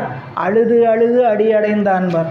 புரியுங்க? ஏன் அப்படி சொல்லணும்னு கேட்டிங்கன்னா, இறைவனை பார்த்தா அப்படி நில்லுப்பான்னு நமக்கு அறிவுரை சொல்கிறேன். இப்படி கல்லா இருக்கிற நெஞ்ச கனியாக மாற்றுவான் இறைவன் இல்லை? அப்படிதான். அதனால தான் மணிவாசக பெருமான் கல்லா மனத்து கடைப்பட்ட நாயேன் வல்லாளன் தென்னன் பெருந்துரையான் பிச்சேற்றி கல்லை பிசைந்து கனியாக்கி தன்கருணை வெள்ளத்தழுத்து வித்த வினைகடிந்த வேதியன் அப்படிம்பார் இல்லை? அப்போ இந்த உடம்பு மனம் எல்லாம் இறைவனை காணும் பொழுதும் அடியார் திருக்கூட்டத்தோடு இருக்கும் பொழுதும் கசிந்து நிற்கணும். உள்ளத்தில் கசிவு ஏற்படும் போது தான் உடம்பில் ஏற்படும். எப்படி உடம்பில் ஏற்படுங்கிறதுக்கு பல செயல் சொல்லுவார். ஒன்று, உடம்பில் கூச்சு, அந்த மயிர் கூச்சு எழுதுன்னு சொல்லக்கூடிய சிலிர்ப்பு. புரியுங்களா? வாய் பேசுனீங்கன்னா, இறைவன் முன்னாடி பாடினது அடியார் முன்னாடி பேசினா அந்த பக்தியினால், மரியாதையினால், அன்பினால் அப்படியே தட நடுங்கும். குரல் மிடரும். குரல் என்ன? தடுமாறும். குரல் தடுமாறு. இதெல்லாம் நடக்குமான்னு கேட்டால் நடப்பவர்களை பார்த்துருக்குறோம். நமக்கு எங்கேயாவது சில நேரம் அப்படி நடக்குது அப்படின்னா, இறைவன் உள்ளத்தில் நம்ம அந்த அன்பை நம் முதிர்ச்சி வர வர வர, அதனால தான் நம்முடைய மெய்கண்ட தேவனாயினார் அந்த இதில் சொல்லும்போது சொல்லுவார், இல்லா முளைப்பாலும் கண்ணீரும் ஏந்திலைவால். இல்லா முளைப்பாலும் கண்ணீரும் ஏந்திலைவால் என்ன? ஒரு பருவம் வந்த பெண் மணமாகி குழந்தை பெறுகிற வரைக்கும் வராத அந்த பால், அந்த குழந்தையை கண்டபோது எங்கிருந்து வந்தது? கண்ணீர், முன்னால் இல்லாத கண்ணீர் எப்படி வந்தது அப்படின்னு கேட்டால், அந்த அன்பு இப்பொழுது முதிர்கிறது. அதுபோல் இல்லா அருவாகி நின்றானை, சிவபெருமானை காண முடியாதுன்னு நினச்சிக்கிட்டு இருக்காதீங்க. இதுவரைக்கும் இல்லாத அந்த கண்ணீர் வந்தது போல இறைவனை உள்ளத்தில் வழிபாடு செய்ய செய்ய செய்ய அந்த பெருமான் நம் உள்ளத்தில் முன்னால் வந்து தோன்றுவார். இல்லா முளைப்பாலும் கண்ணீரும் ஏந்திலைவால் நல்லாய் உளவாமல் இல்லா அருவாகின்றானை ஆறு அறிவார் உருவாகி தோன்றானே தான் உற்று அவனே வந்து தோன்றினால் ஒழிய நாம் அதுக்கு என்ன செய்யணும்? தவத்தை செய்ய. வேறு ஒன்றும் நீ போய் ஒன்றும் ஆராய்ச்சியெலாம் பண்ண வேண்டாம். என்னன்ட்டு ஏதாவது ஓலைச்சோடியை வச்சுக்கிட்டு இல்லை வேறு எதையாவது வச்சுக்கிட்டு சாமி எங்கே பார்க்குறது, வேறு எதுலையா வழியாக பார்க்கலாம். தவம் செய்தால் வருவார். அதே 8ஆம் நூற்பா, தவம் செய்தால் இறைவன் வருவார். எப்படி? என்ன தவம்? சரியகிரியா யோகங்களை வழியாக தவத்தை செய். இப்போது நம்பியார் இந்த ஓசையை கேட்டு ஈன்ற ஆண்கணைப்பு கேட்ட கன்றுபோல் கதறி கரசரணாதி அங்கம் துன்றிய புலகமாக. இதுக்கு அப்படியே மணிவாசக பெருமான் தாங்க இதுக்கு வடிவம். இந்த வடிவத்தை அவர் சொல்கிறார். சாமிகிட்ட கேட்குறார், சாமி எப்படியோ உருகி நிற்கிறவங்களாம் உன்கிட்ட நிற்கிறாங்க, நான் எப்படி இருக்கிறேன்? ஒன்றும் என்னிடத்தில் அன்பு இல்லை, என்னை போய் நீங்கள் அன்பனாக ஏற்றுக்கொண்டீங்களே. அவர் அட்மோஸ்ட் சிவபெருமான் எப்படிப்பட்ட அன்பை பார்த்தவர்? அட்மோஸ்ட் அன்பை பார்த்தவர். அப்படின்னு என்னதுங்க? அன்பினுடைய இலக்கணம் உச்சம் என்னமோ அப்படிப்பட்ட ஒருத்தரை பார்த்துட்டார். கண்ணப்பன் ஒப்பது ஓர் அன்பின்மை கண்டபின். நானும் அன்பு செய்கிறேன்னு சாமிகிட்ட போய் என்ன பண்ணுறேன்? தினமும் பூசை பண்ணுறேன். என்னப்பன் என்னொப்பில் என்னையும் ஆட்கொண்டருளே. சாமி என்ன நினைப்பார்? இவங்கிட்ட இவ்வளோதான் வள்ளல் இருக்குதாங்க, அதை ஏற்றுக்குவோம் அப்படின்னு. என்னப்பன் என்னொப்பில். இப்போ சாமி என்கிட்ட நம்ம வேலைக்கு எடுக்கிறவங்க வேணால் என்ன பண்ணலாம்? நிறுவனத்தில் சரியான ஆளை எடுக்கணுன்ட்டு என்ட்ரி வச்சு நேர்முக தேர்வு பண்ணி சரியான ஆளை தான் எடுப்பாங்க. சாமி அப்படியா? இவங்ககிட்ட இவ்வளோ தான் திறமை இருக்குது, இந்த திறமை இருக்கிற மாதிரி, இவ்வளோ அன்பு தான் இருக்கிற மாதிரி என்ன வச்சுக்கிறாரு? எடுத்து இவரை அன்பை பெருக்கி அதான் சொல்லுவார் தாய்மானவர் சொல்லும்போது, அன்பை பெருக்கி நான் ஆறுயிரை உருக்கிம்பர். அன்பை பெருக்கி என்னுடைய ஆறுயிரை உருக்கி இன்ப பராபரமே அப்படின்னு சொல்லுவார். எனவே நம்பியார் பெருமான் அவருடைய உடம்பெல்லாம் புலகாயுதமாக தொழுதகை தலைமேல் ஆக. இந்த தொழுதகை தலைமேலுங்கிறதுக்கு நிறைய விளக்கம் நீங்கள் தெரிஞ்சுக்கணும். இறைவனை வழிபாடு செய்கின்ற காலத்து கையை தலைமேல் தூக்கித்தான் தொழ வேண்டும். இருபாலரும் யாருக்கு அதில் இது கிடையாது. இவங்க பெண்கள்லாம் தலை மேலே தூக்கக்கூடாது அப்படின்லாம் நிறைய சொல்லுவாங்க. அவர்களும் தலை மேலே தூக்கி குனிஞ்சு வணங்கணுமே தவிர ஆடவர் போல தலைமேல் நேராக தூக்கி நிற்க முடியலாம். இறைவனை மகாதேவனை பார்த்தால் அவர் இந்த உலகத்திற்கு யார்? சிந்திச்சு பாருங்க. இத்தனை கோடான கோடி உயிர்களுக்கும் உலகங்களுக்கும் ஒரே தலைவன். புரியுங்களா? அப்படிப்பட்ட தலைவனுக்கு நான் ஆள். இல்லை அப்படின்னா சுவாமிகிட்ட அந்த தலைமை. அதனால தான் மணிவாசக பெருமான் தொழுதகை துன்பம் துடைப்பாய் போற்றி. தொழுதகை துன்பம் எப்படி தொழ வேண்டும்? தொழுதல் இறைவனை சிறமேல் குவித்து தொழ வேண்டும். இப்படி பெண்கள் தலைமேல் குவித்து தொழுதுருக்கிறாங்களான்னு நீங்கள் கேட்டுறதுக்கு நமக்கு புராணத்தில் என்ன விடைன்னு கேட்டிங்கன்னா, எம்பிராட்டி மங்கையர்க்கரசியார் எம்பிரான் ஞானசம்பந்த பெருமான திரு ஆலவாயில் சந்திக்கும் பொழுது தலைமேல் கை தூக்கித்தான் தொழுதார் என்று சேக்கிழார் பெருமான் சொல்கிறார். சரிங்களா? ஆனால் நம்மளுக்கு கும்பிட்றதுனாவே கொஞ்சம் கஷ்டம்தான். யாரை? சாமியும் அடியார்களையும் கையெடுத்து கும்பிட்டோம்னா சரிங்களா, தலையாட்டுறவங்க எத்தனை பேர்? அடியாருடைய வணக்கம் எப்படி இருக்கணும் புரியுங்களா? அடியார்கள் ஒரு சந்தித்தா வணக்கம் எப்படி இருக்கணும் புரியுங்களா? நமச்சிவாய வாழ்க, திருச்சிற்றம்பலம், ஏதாவது ஒரு நாமத்தை சொல்லி புரியுங்களா, ஒவ்வொருத்தருடைய திருவடியும் பணிந்து வணங்க வேண்டும். திருத்தொண்ட தொகையினுடைய மூலம் என்னன்னு கேட்டிங்கன்னா, அடியார்கள் மீது அன்பில்லாதவர் ஈசனுக்கு அன்பு இல்லார். அடியவருக்கு அன்பில்லாதவர் சிவபெருமானத்தை அன்பு செலுத்த முடியாது. சிவபெருமான்கிட்ட அன்பு செலுத்தவாங்க வேறு யார்கிட்டையும் அன்பு செலுத்த முடியாது. அன்பும் சிவமும் இரண்டென்பர் அறிவிலார், அன்பே சிவமாவது யாரும் அறிகிலார், அன்பே சிவமாவது யாரும் அறிந்தபின் அன்பே சிவமாய் அமர்ந்த. ஒரு பார்த்தா வணக்கம் சொல்கிறதுனால நமக்கு எவ்வளோ பயன் நிகழ்துன்னு ஒவ்வொருத்தரும் தெரிஞ்சுக்கணும். நீங்கள் 2 கை தூக்கி ஒருத்தருக்கு வணக்கம் சொன்னீங்கன்னா உங்களுடைய வணக்கம் உங்களுக்கு முதல் இன்பத்தை தரும், அப்புறம் தான் அடுத்தவங்களுக்குன்னு வச்சுக்கோங்க. சரிங்களா? நீங்கள் எனக்கு ஒரு கையை சேர்த்துறீங்கன்னா இந்த கையை சேர்த்தி வணங்குறதுனால எனக்கு பயன் நினச்சா எத்தனை தடவை கும்பிடலாம். ஏன் 2 கை கொடுத்துருக்குறாரு, உனக்கு கொடுத்தது 2 கை கொடுக்காம 1 கை கொடுத்துருந்தா நீ என்ன பண்ணு? வணக்கம் நெஞ்சப்பிடி ஹார்ட் அட்டாக் வந்த மாதிரி எத்தனை பேர் கோயிலுக்கு போய் இப்படி நெஞ்ச பிடிச்ச மாதிரியே போகிறோம். கை 2 கை கொடுத்துருக்குறாங்க, சாமியை பார்த்து வணக்கம் சாமி திருச்சிற்றம்பலம் அப்படி இப்படி வணங்குறோமா? இல்லை, என்ன பண்ணுறோம்?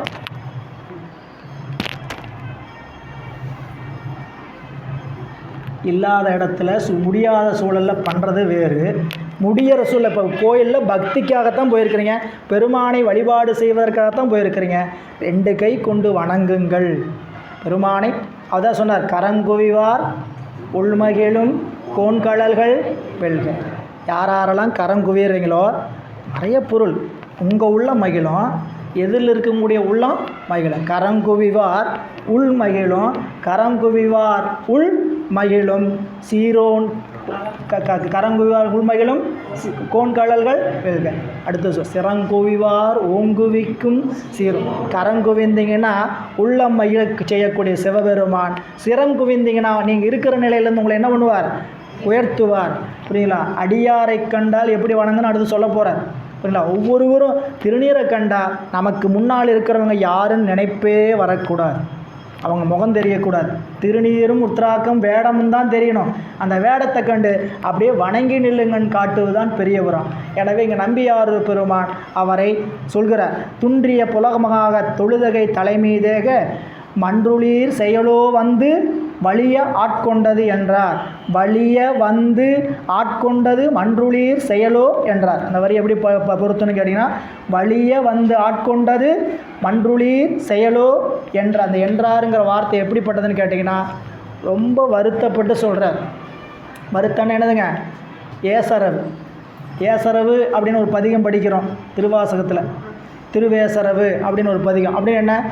இறைவனை நினைந்து புலம்புனீங்கன்னா அந்த புலம்பலுக்கு பேர் திருப்புலம்பல். நாம்பளா புலம்புனோம்னா அந்த புலம்பலுக்கு பேர் வெறும் புலம்பல். அப்படி ஒரு பதிகம் இருக்குது, திருப்புலம்பல்னு ஒரு பதிகம் இருக்குது. அதுக்கு முந்தினிய பதிகம் என்னதுங்க? திரு ஏசரவு. நீங்களா உலகத்தை நினச்சி வருந்தினீங்கன்னா அதுக்கு பேர் வருத்தம். இறைவனை நினச்சி வருந்தினீங்கன்னா திரு வருத்தம். யாராருக்கெல்லாம் திருவருத்தம் அப்படி வேணும் நாம தான் முடியும். எனவே இங்கே மன்றுளீர் வலிய வந்து ஆட்கொண்டது மன்றுளீர் செயலோ என்று யானது அறியாதே கெட்டேன் என்று வருந்துகின்றார். எண்ணிய ஓசை 5 விசும்பிடை நிறைய எங்கும் விண்ணவர் பொழி பூமாரி மேதினி நிறைந்து விம்ம மன்னவர் மகிழ்ச்சி பொங்க மறைகளும் முழங்கியார்ப்ப அண்ணலை ஓலை காட்டி ஆண்டவர் அருளி செய்வார். இப்போது இந்த அருமையான ஒரு அற்புத செயல் நடந்ததுன்னா இயற்கையில் ஏற்படுகின்ற இறைவனுடைய அருட்செயல், இந்த அருட்காட்சி நிகழக்கூடிய நிகழை, அந்த நிலையில் என்னென்னலாம் நான் திருவோலக்க காட்சியின் போது நடந்ததுன்னு சுவாமி காட்டுறார்.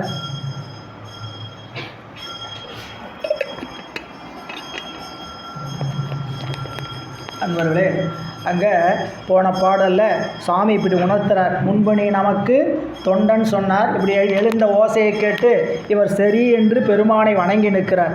முன்னாடி மாட்டேன்னு சொன்னார், இப்போ சரிங்கிறார். என்னங்க ஆச்சு அப்படின்னு இன்றைக்கி தொழில்நுட்ப காலத்தில் நம்ம சிந்திச்சு பார்க்கணும்னா எப்படி சிந்திச்சு பார்க்கலாம் அப்படின்னு கேட்டிங்கன்னா, நம்மளை ஒருத்தர் அழைக்கிறார், பேசுகிறோம், கிடைக்கலைங்க, நீங்கள் பேசுகிறதே கேட்கலைங்க, ஹலோ நீங்கள் பேசுகிறதே கேட்கலைங்க, இப்போ கேட்குதா, இப்போ சிக்னல் கிடைக்கல, எங்கேங்க அவர் அடிமீன்னு மண்டபத்தில் சொன்னபோது சிக்னல் சரியாக ரீச் ஆகலை. இப்போ சாமி இங்கே உணர்த்தணுன்னு என்ன ஆயிடுச்சுன்னு கேட்டிங்கன்னா, சிக்னல் ப்ராப்ளம் சரியாயிடுச்சு. இப்போ கேட்குதுங்களா? நல்லா கேட்குதுங்க, இப்போது நல்லா கேட்குதுங்க அப்படின்னோடனே இப்படி கேட்ட ஓசையை கேட்டு நம்பி அவரை வணங்கி நின்று, பெருமானே உங்களுடைய திருவருட் செயல்தானா இது என்று வருந்தி நிற்கிறார். ஏன்? அறியாதே கெட்டேன் சொல்கிறாங்க. என்னால் அறியா பதந்தந்தாய் யான் அது அறியாதே கெட்டேன், உன்னால் ஒன்றும் குறைவில்லை. மணிவாசகத்து. எனவே இப்படி சொன்னவுடன் பெருமான் அவருக்கு மீண்டும் அந்த திருவோலக்கு காட்சி அப்படின்னா, இறைவன் திருவீதி உலா வருகின்ற பொழுது பார்க்கிற காட்சிக்கு பேர் திருவோலக்கு காட்சின்னு பேர், அருட்காட்சின்னு பேருங்க. புரியுங்களா? இந்த அருட்காட்சியை இறைவன் நமக்கு காட்டுவதற்காக வரல. நல்லா புரிஞ்சுக்கணும். திருக்கோயிலில் சென்று வழிபாடு செய்ய முடியாதவர்களுக்காக இறைவன் இறங்கி வருகின்ற நிலைதானுங்க உற்சவ திருமேனி. வாய்ப்பு இருக்கிறவங்களாம் திருக்கோயிலில் போய் சதாசிவ திருமேனியை வழிபாடு செய்யணும். அந்த சதாசிவ திருமேனி வழிபாடு செஞ்சவங்களே மீண்டும் அருட்காட்சி வழிபாட்டை வெளியே பார்க்கணும், உற்சவ திருமேனியா. அப்படி உற்சவ திருமேனியாக வர்றதுக்கு பேர் திருவோலக்க காட்சி. எங்கெங்கெல்லாம் திருவோலக்கம் காட்சி நடக்குதோ அங்கேயெல்லாம் சென்று வழிபாடு செய்யணும். இந்த பூமியில் பிறந்தவர்களுக்கு, மனித வாழ்க்கையை பெற்றவர்களுக்கு 2 வகையான கடமை அப்படின்னு சேக்கிழார் பெருமான் காட்டுறார். பூம்பாவை எழுப்புகின்ற இடத்துல மண்ணினில் பிறந்தார் பெரும் பயன், இந்த பூமியில் பிறந்தவர்கள் பெறுகின்ற பயன் 2. 1 மதிசூடும் அண்ணலார் அடியார்தமை அமுது செய்வித்தல். 2 கண்ணினால் அவர் நல்விழா பொலிவு கண்டு ஆறுதல். திரு மயிலையில் சிவநேச செட்டியார், நம்ம வரலாறு பார்த்தோம் முன்னையனையே. சிவநேச செட்டியாருடைய திருமகளார் பூம்பாவை 5 வயதில் பாம்பு தீண்டி இறந்து படுகிறார். இல்லைங்களா? 7 வயதில். அப்போ தீண்டன அந்த குழந்தைய எம்பிரான் ஞானசம்பந்தருக்காக வளர்த்து வந்த சிவநேச செட்டியார் அந்த குழந்தையை எரித்த சாம்பலையும் எழும்பி என்ன பண்ணாருங்க, ஒரு மாடம் அமைத்து தினந்தோறும் பூசித்து வருகிறார். சிந்திச்சு பார்க்கணும். வீட்டில் எரித்தவங்களுடைய சாம்பல் இருக்கக்கூடாதுன்னு நம்ம நினச்சிக்கிட்டு இருக்கோம். 5 ஆண்டுகள் எரித்த சாம்பலையும் எலும்பையும் கன்னி மாடத்தில் வைத்து பூசணை செய்து வருகிறார் சிவநேச செட்டியார். சரிங்களா? அப்படி செஞ்சு வந்தவர் ஞானசம்பந்த பெருமான் வந்தார். செய்தியில் அறிஞ்சிட்டு பூம்பாவையோடைய அந்த சாம்பல் கலசத்தையும் எலும்பு கலசத்தையும் கொண்டு வந்து கபாலீஸ்வரர் முன்னாடி வச்சு ஒரு பதிகம் பாடுறார். பாடும்போது ஒவ்வொரு பாட்டிலையும் உங்கள் அப்பா வந்த சிவனடியார்களுக்கெல்லாம் சாப்பாடு போட்டு திருஅமுது கொடுத்து எவ்வளவு திருத்துண்டு செய்திருக்கிறார். அது உண்மையாக இருப்பின் எழுந்துவா பூம்பாவாய். இங்கே மயிலாப்பூரில் நடக்கக்கூடிய ஐப்பசி ஓண விழா நடக்கப் போகுது. அதை காண்பதற்காக எழுந்துவார் பூம்பா. ஒவ்வொரு பாட்டிலையும் நாம் சைவ சமயத்தில் என்னென்னலாம் விழாக்கள் கொண்டாடுறோமோ அத்தனை விழாக்களையும் சொல்லி காணாதே போதியோ பூம்பாவாய், காணாதே போதியோ பூம்பாவாய்னு எழுப்பினார். புரியுங்களா? அப்போது நம்முடைய ஞானசம்பந்த பெருமான் அப்படி எழுப்பிய பொழுது அந்த ஓசை என்னதுங்க, அருட்காட்சி. இந்த காட்சியை பார்க்கறது ரொம்ப முக்கியம்னு சொல்கிறார் நம்முடைய சேக்கிழார். மண்ணினிற் பிறந்தார் பெரும்பயன் மதிசூடும் அண்ணலார் அடியார்தமை அமுது செய்வித்தல். சிவபெருமானுடைய தொண்டர்களுக்கு உணவு கொடுப்பது இந்த பூமியில் பிறந்ததற்கான ஒரு பயன். இன்னொரு பயன், கண்ணினால் அவர் நல்விழா பொலிவு கண்டு ஆறுதல். என்ன ஆறுதல்? இந்த ஓலக்கம் எங்கே? இப்போ நீங்கள் நம்ம சென்னிமலை அன்பர்களுக்கு நல்லா அவங்களுக்கு தெரிந்தது என்ன, சிறகரி ஆண்டவ பெருமான் தைப்பூசத்துக்கும் அவருடைய பங்குனி உத்தரம் இந்த மாதிரி உற்சவ காலங்களில் கீழே வராது. அதெல்லாம் கண்கொள்ளா காட்சியை தேர்லாம் பார்க்குறோம். எங்கெங்கெல்லாம் இதுபோல் ஓலக்க காட்சி நடக்குதோ அங்கெங்கெல்லாம் வாய்ப்பு கேட்டுற மாதிரி போய் பார்க்கணும். காரைக்காலில் முக்கணி விழா, மாங்கனி திருவிழா கருவூர் ஆணிலை, கருவூரில் எரிபத்த நாயனார் புகழ்ச்சோழ மன்னருடைய பூக்குடலை விழா, ஒவ்வொரு விழாவும் நடக்குது. திருச்செங்காட்டங்குடியில் எம்பிரான் சிறுத்தொண்ட நாயனாருடைய மகவை அறிந்த விழா அப்படின்னு சொல்லக்கூடிய விழா. ஒவ்வொரு அற்புதங்களும் ஒவ்வொரு திருக்கோயிலும் நடக்கிறது இல்லைங்களா. இதுக்கு வாய்ப்பு இந்த பிறவியில் விட்ட இன்னொரு பிறப்பு எடுத்து வந்து பார்க்க முடியுமா? சிந்திச்சு பாருங்கள். 275 தலம் நம்ம தமிழ்நாட்டில், இப்போ கொஞ்சம் வெளியே 5-6 தலம், மொத்தமாக 276 பாடல் பெற்ற அருமையான சிவத்தலங்கள் இருக்குது. அது இல்லாமல் பாடல் பெறாத திருத்தலங்கள் எத்தனையோ இருக்குது. இன்னொரு பிறப்புலையாக வந்து இதெல்லாம் பார்க்க முடியும். இப்பிறவி தப்பினால் எப்பிறவி வாய்க்குமோ சொக்கநாதா. சரிங்களா? சரி, நம்மளோட நாளை கழிக்கும் ஒரு மாதத்தில் ஒரு நாள், எல்லா நாளும் எல்லா வேலையும் செஞ்சுக்கிட்டே இருக்கணும். ஒரு நாள் நம்மளுடைய ஆத்மார்த்த பயணம் நாம் என்ன பண்ணணும்? சிவஸ்தலங்களுக்கும் இது போன்ற அற்புத காட்சிகள் நடக்கின்ற இடத்துக்கு என்ன பண்ணணும்? சென்று இறைவனுடைய அருளை அறிந்து கொண்டு வரணும். இது என்ன பண்ணணும்னு கேட்டிங்கன்னா, நம்மளுடைய அறிவை நாளுக்கு நாள் தேற்றும். அறிவு பக்குவப்பட வேண்டியது மிக மிக அவசியம். என்ன சொன்னாலும் மீண்டும் ஜீரோவில் வந்து நாம் நிற்கிறது தான் நம்மளுடைய பெரிய வழக்காக இருக்குது. ஏன்னு கேட்டிங்கன்னா, எத்தனை தான் கற்றாலும் எத்தனை தான் கேட்டாலும் எத்தனை சாதித்தாலும் இன்புறா சித்தமே. படிப்போம், கேட்குறோம், புரியுங்களா? அறிவையா முன்னேற்றம் வரலைன்னு கேட்டிங்கன்னா, இதுபோல் பெரிய ஒரு விழாக்கள், பெரிய அருள் பெற்ற இடங்களில் சென்று நம்மளுடைய அறிவை பக்குவப்படுத்துறதுக்கான நிலையை நம்ம முயற்சிக்கிறதில்ல. அங்கே போனால் என்ன கிடைக்கும் அப்படின்னு கேட்டிங்கன்னா, நம்ம அறிவு பக்குவப்படுவதற்கான சிந்தனைகள் பெருமான் கொடுப்பார். சரிங்களா? இங்கே நம்ம இருந்து இங்கேயே பண்ண முடியாதா அப்படின்னு கேட்டால், தவம் வேண்டுமானால் தவத்திற்கான இடத்தை நோக்கி செல்லத்தான் வேண்டும். புரியுங்களா? பால் வேணும்னா மடியில் கறந்தான் ஆகணும். எங்கே வருமோ அங்கே போய் தான் கறந்தாகும். எனவே நம் நம்பியாரூர் பெருமான் அப்படி அருள் பெற்ற செயலை கேட்டவுடன் விண்ணவர் விசும்பிடை எண்ணிய ஓசையைந்தும் விசும்பிடை நிறைய. இதுக்கு பேர் தேவதுந்துபிகள் அப்படின்னு நம்ம ஏற்கனவே பார்த்தோம். 5 வகையான வாத்தியங்கள். சரிங்களா? அற்புத நிகழ்ச்சி நிகழும் பொழுது 5 வகையான வாத்தியங்கள் கேட்கும் அப்படின்னு ஒரு குறிப்பை தருகிறார். என்ன அப்படின்னு பார்த்தீங்கன்னா, குழல் கருவி, நரம்பு கருவி, தோல் கருவி, லோகக்கருவி, உலோகம்னா கஞ்சம், உலோகக்கருவி, அப்புறம் குரல். இந்த 5 சேர்ந்ததுக்கு பேர் தேவதுந்துபிகள். இந்த 5 தாங்க இசைக்கான இடம். இசை எங்கிருந்து பிறக்கும் அப்படின்னு கேட்டிங்கன்னா, இந்த 5 இடத்துல தவிர்த்து வேறு எங்கேயும் பிறக்காது. இந்த 5 ஓசைகளை வந்தால் அந்த இடத்துக்கு பேர் தேவதுந்துபி, தேவ வாத்தியங்கள் என்று சொல்லப்படும். அப்படி இந்த தேவ வாத்தியங்கள் வானத்தில் முழங்கின.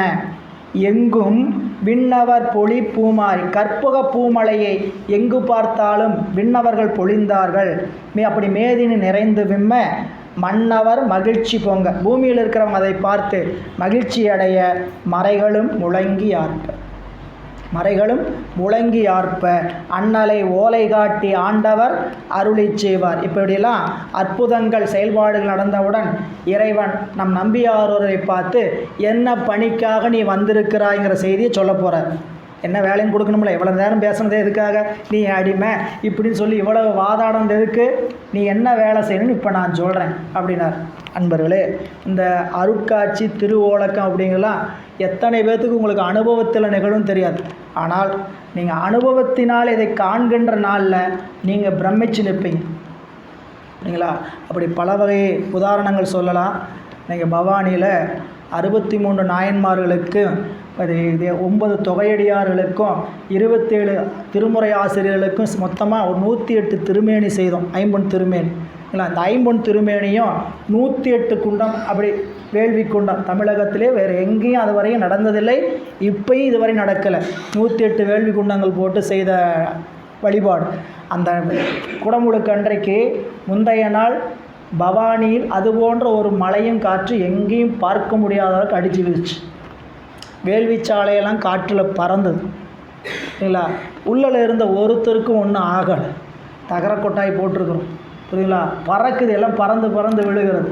அத்தனை நிலையிலையும் ஒருவருக்கும் எந்த விதமான துன்பமும் சாமி கொடுக்கல. அப்படி ஒரு அற்புத காட்சி. காலையில் குடமுழுக்கு நடக்கிறதுக்காக அவ்வளவு அருமையாக மேடையெல்லாம் போட்டு சாமியை வைக்கிறதுக்கெல்லாம் வச்சுருந்தோம். அதெல்லாம் ஒன்றுமே நடக்கலை. புரியுங்களா? அப்படியே டேபிளாக போட்டு சாமியை மேலே வச்சு தீர்த்த விட்டு குடமுழுக்கு ஆகின்ற நேரம், சரிங்களா, வானில மேகமூட்டத்தில் நடராஜ பெருமான் தோன்றுகிறார். வானில நடராஜ பெருமான் மேகமூட்டத்தில் நடராஜர் வடிவில் தோன்றுகிறார். சரிங்களா? இந்த ஒரு காட்சி, இதுதான் அந்த அருட்காட்சி காணுகின்ற போது நமக்கு என்ன உணர்வு வரும் அப்படின்னு ஒவ்வொருத்தரும் சிந்தித்து பார்க்கணும். திருநாவலூரில் நம் நம்பியாரூரர் திருவதாரம் செய்த அவருடைய இல்லம் இன்றைக்கி பெரும் கற்றளியாக ஒரு திருக்கோயிலாக கிட்டத்தட்ட பல கோடி செலவில் அதெல்லாம் சொல்லி பண்ணுவோம்.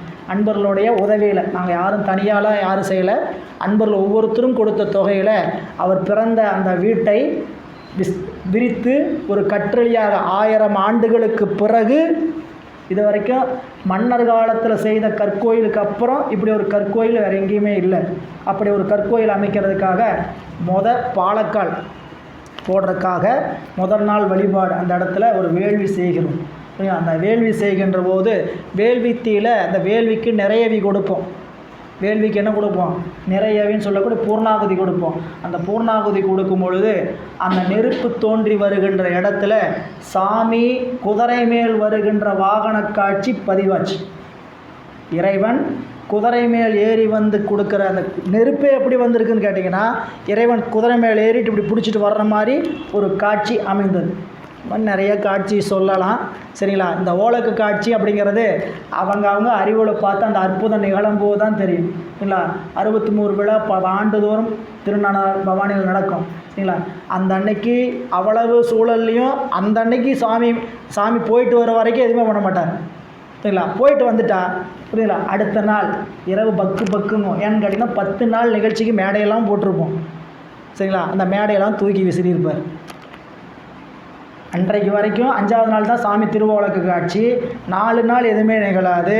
5வது நாள் திருவோலக்கு காட்சிக்கு போயிட்டு வந்ததுக்கப்புறம் இந்த ஒரு தடவை இந்த பல்லாக்கெல்லாம் கொண்டு அங்கே தான் ஸ்டோரேஜ் பண்ணுவோம். ஏன்னா வந்தோன்னா நண்பர்லாம் அப்படியே சோர்ந்துருவாங்கன்ட்டு நேராக கொண்டு வந்து பல்லாக்கு அந்த மேடையில் தான் உள்ளே கொண்டு வந்து வச்சுருப்போம். எல்லாம் விழுந்து மேடைக்குள்ளே உள்ளே விழுந்து இதாகிடுச்சு. சரிங்களா? ஆனால் அன்பர்களுக்கு சாமி எந்த விதமான இடர்பாடு இல்லாமல் அப்படி என்ன பண்ண, ஏன்னு கேட்டிங்கன்னா இது நமக்காக நாம் செய்கிற பணிக்காக இல்லை, அடியார்கள் தொண்டர்கள் செய்கின்ற தொண்டினுடைய உரைப்பை இறைவன் உலகம் உணர்ந்திருக்கணுங்கிறதுக்காக அவர் காட்டுகின்ற அற்புத அருட்செயல். புரியுங்களா? இதையெல்லாம் இந்த காலத்தில் நிகழுதுன்னு நினச்சிங்கன்னா நாயன்மார்களுடைய காலத்தில் இது எப்படி நிகழ்ந்திருக்குன்னு நீங்கள் சிந்திச்சு பாருங்கள். புரியுங்களா? அப்போ இங்கே அப்படி விண்ணவர்கள் பூமாறி முடிந்து எல்லாம் செயல் அற்புத நிகழ்ச்சி நடந்தவுடன் அங்கே பெருமான், நீ உனக்கு என்ன வேலைக்காக இந்த பூமிக்கு வந்திருக்கிற அப்படின்னு வாசகம் வாசிக்கிறார். மற்ற நீ வன்மை பேசி வன் தொண்டன் என்னும் நாமம் பெற்றனை, நமக்கும் அன்பில் பெருகிய சிறப்பின் மிக்க அர்ச்சனை பாட்டே ஆகும்.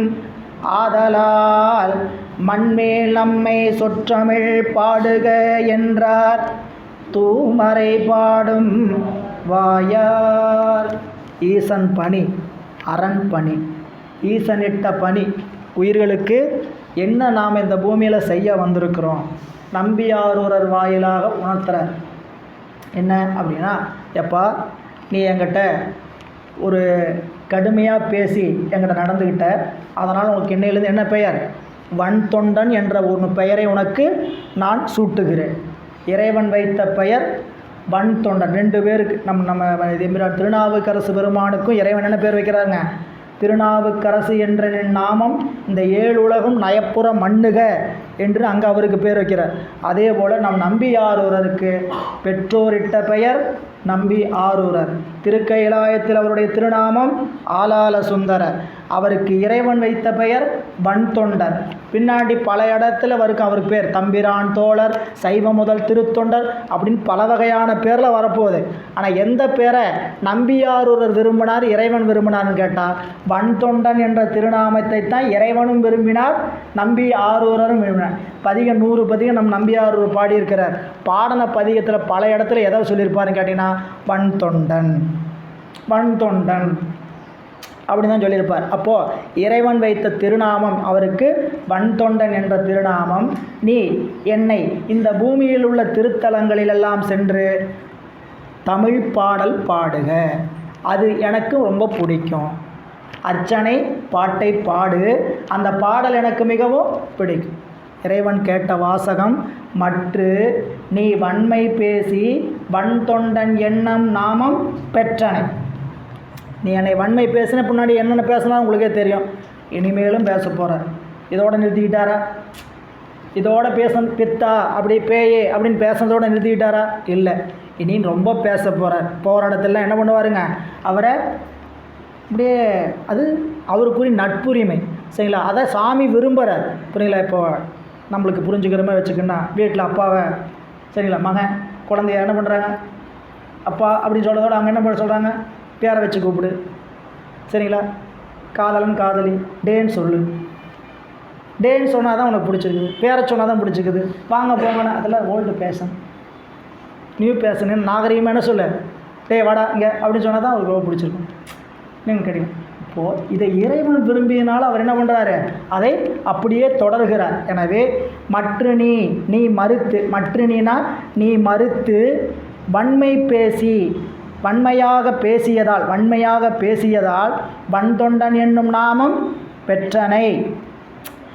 நமக்கும் அன்பில் பெருகிய சிறப்பின்மிக்க அர்ச்சனை பாட்டே ஆகும். அதாவது இறைவன் என்ன அங்கே சொல்ல வர்றார் அப்படின்னு பார்த்தீங்கன்னா, அவரவர்க்கு உய்தி தருவதற்காக விரும்பி ஏற்றுக்கொள்ளும் பணிவிடை. இறைவனுக்கு விருப்பும் வெறுப்பும் கிடையாதுன்னு நம்ம பலமுறை பார்த்துருக்குறோம். இங்கே என்ன சொல்கிறாரு, எனக்கும் பிடிச்சது என்ன தெரியுமா, அர்ச்சனை பாட்டு தான்ப்பா ரொம்ப பிடிக்கும்.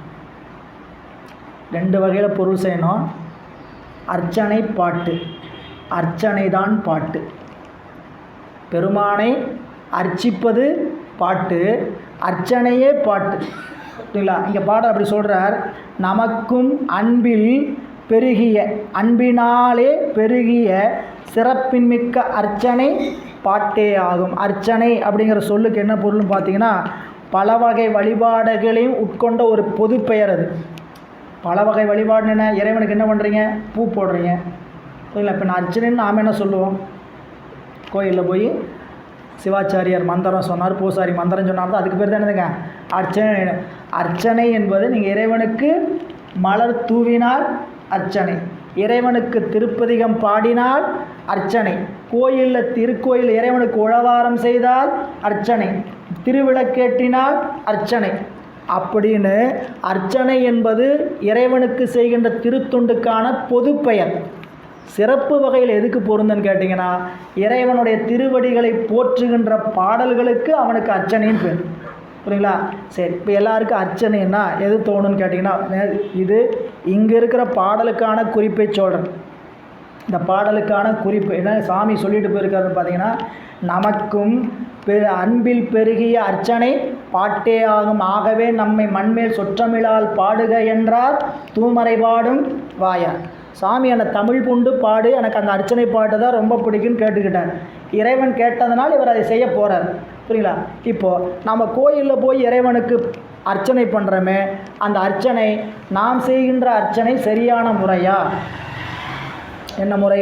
பெருமான்கிட்ட போய் 3 ரூபாய்க்கு ஒரு சீட்டை வாங்கி, சரிங்களா, அதில் பின்னாடி நமக்காகவே வெள்ளத்தாள் விட்டுருப்பாங்க, காளித்தாளை முன்னாடி முடி அச்சடிச்சு என்ன பண்ணுவாங்க, பின்னாடி வெள்ளத்தாள் விட்டுருப்பாங்க. என் பெயர், என் ராசி, என் நட்சத்திரம், என் மனைவி பெயர், என் மனைவியின் ராசி, என் மனைவியின் நட்சத்திரம், என் பிள்ளையின் பெயர், என் பிள்ளையின் நட்சத்திரம், என் பிள்ளையின் ராசி, என் தாத்தா, என் பாட்டி, என் அப்பா, என் அம்மா, என் என்னென்னலாம் இடம் இருக்குது அவ்வளோ ஃபில்லப் பண்ண முடியுமோ அவரும் சொல்லுவார். சாமி 4 பேர் எழுதுங்க, அவர் 4 பேர் எழுதுங்க பாரு. அதுக்கு மேலே அவரே முழுசாக உச்சரிக்க முடியாது. என்ன பண்ணுவாருங்க, 4 பேரையும் சொல்லி நாமசியம் பாரு. புரியுங்களா? அதுக்கு மேலே அவரால் சொல்ல முடியுமா? நீங்கள் சிந்திச்சு பாருங்க. ஆனால் நம்மளுக்கு என்ன ஆதங்கம்? சரிங்களா? எல்லா பேரையும் சிவபெருமான்கிட்ட செலுத்தியாச்சு. அட கடவுளே மக்கி பயல்களை நம்ம யோசிச்சு பாருங்கள். நீ எழுதி கொடுக்குற பேரில் அவருக்கு தெரியாமல் இருக்குமா? உன்னுடைய பயோடேட்டாலாம் அவருக்கு தெரியாமல் இருக்குமா? உன்னுடைய ஹிஸ்ட்ரியே அவருக்கு தெரியுமே, நீ போய் அவர்கிட்ட என்ன பண்ணுற, எழுதி கொடுத்து. அதுவும் நம்ம படித்து பார்த்தா நம்மளுக்கு இருக்கிற சந்தோஷம் இருக்குது. அங்கே சாமி முன்ன கோயிலில் இந்த அர்ச்சனை செய்வது முறையா? சரியல்ல. நல்லா பாடம் கேட்குறவங்க அறிவில் விளங்கிக்கிங்க. கோயிலில் போற்ற வேண்டிய ஒரே நபர் இறைவன் மட்டும்தான். இறைவனுக்கு தவிர கோயிலில் வேறு யாருக்கும் எந்த விதமான மரியாதையும் செலுத்தப்படவே கூடாது. கோயிலில் அவர் தான் டான். சரிங்களா? அவரை தவிர்த்துட்டு அங்கே போய் நம்மளுக்கு தலையில் சுற்றி ஒரு உருமாலை போட்டு கழுத்தில் மாலை போட்டால் அப்புறம் அந்த மாலையை போடலேன்னு ஒரு பஞ்சாயத்து, அதுக்கு ஒரு பாலிடிக்ஸ். எனக்கு மட்டும் போடலை, ஏன் போடலை, எங்கேயா இருக்கிறோம், எந்த உலகத்தை என்ன நடந்துகிட்ருக்கு சரிங்களா? இறைவனுக்கு மட்டும்தானே அந்த மரியாதை செலுத்துகிற இடத்துல நின்றுட்டு எனக்கு போடலைங்கிற ஒரு பஞ்சாயத்து வேறு வந்தால் என்ன சொல்கிறது ஐயா? புரியுங்களா? இறைவன் மட்டும்தாங்க அது அங்கே வந்து மரியாதை. அப்படி யாராவது நமக்கு போட வந்தாலும் ஏற்றுக்கொள்ளாமல் இருந்தீங்கன்னா நீங்கள் சிவபக்தர்னு அர்த்தம். புரியுங்களா? கையில் கொடுங்க. இது யாருக்குரிய தெரியுமா? சண்டீச நாயனாருக்குரியது. சுற்றி போய் சண்டீச நாயனாருக்கு போட்டுட்டு வணங்கி சாமி அப்படின்னு சொல்லி வணங்கிட்டு வந்தீங்கன்னா நாம் சிவபக்தர்கள். புரியுங்களா? மாலையை கழுத்தில் போட்டாங்களா நெஞ்சை நிமித்திட்டு அப்படியே அந்த கோயில் முழுக்க வளம் வந்துக்கிட்டு எல்லாத்துட்டையும் என்ன பாரு, நல்லா பாருங்கள், எனக்கு சாமி மாலை போட்டிருக்கிறேன்னு நினச்சோம்னா நம்மளை விட அறியாமையில் இருப்பவர்கள் வேறு யாரும் கிடையாது. நம்ம அவ்வளவு அறியாமையில் இருக்கிறேன்னு நினச்சிக்கோங்க. புரியுதுங்களா? நமக்கு மதிப்பு திருக்கைலாயத்தில் சாமி எப்போயோ நமக்கு இடம் கொடுத்துட்டார்.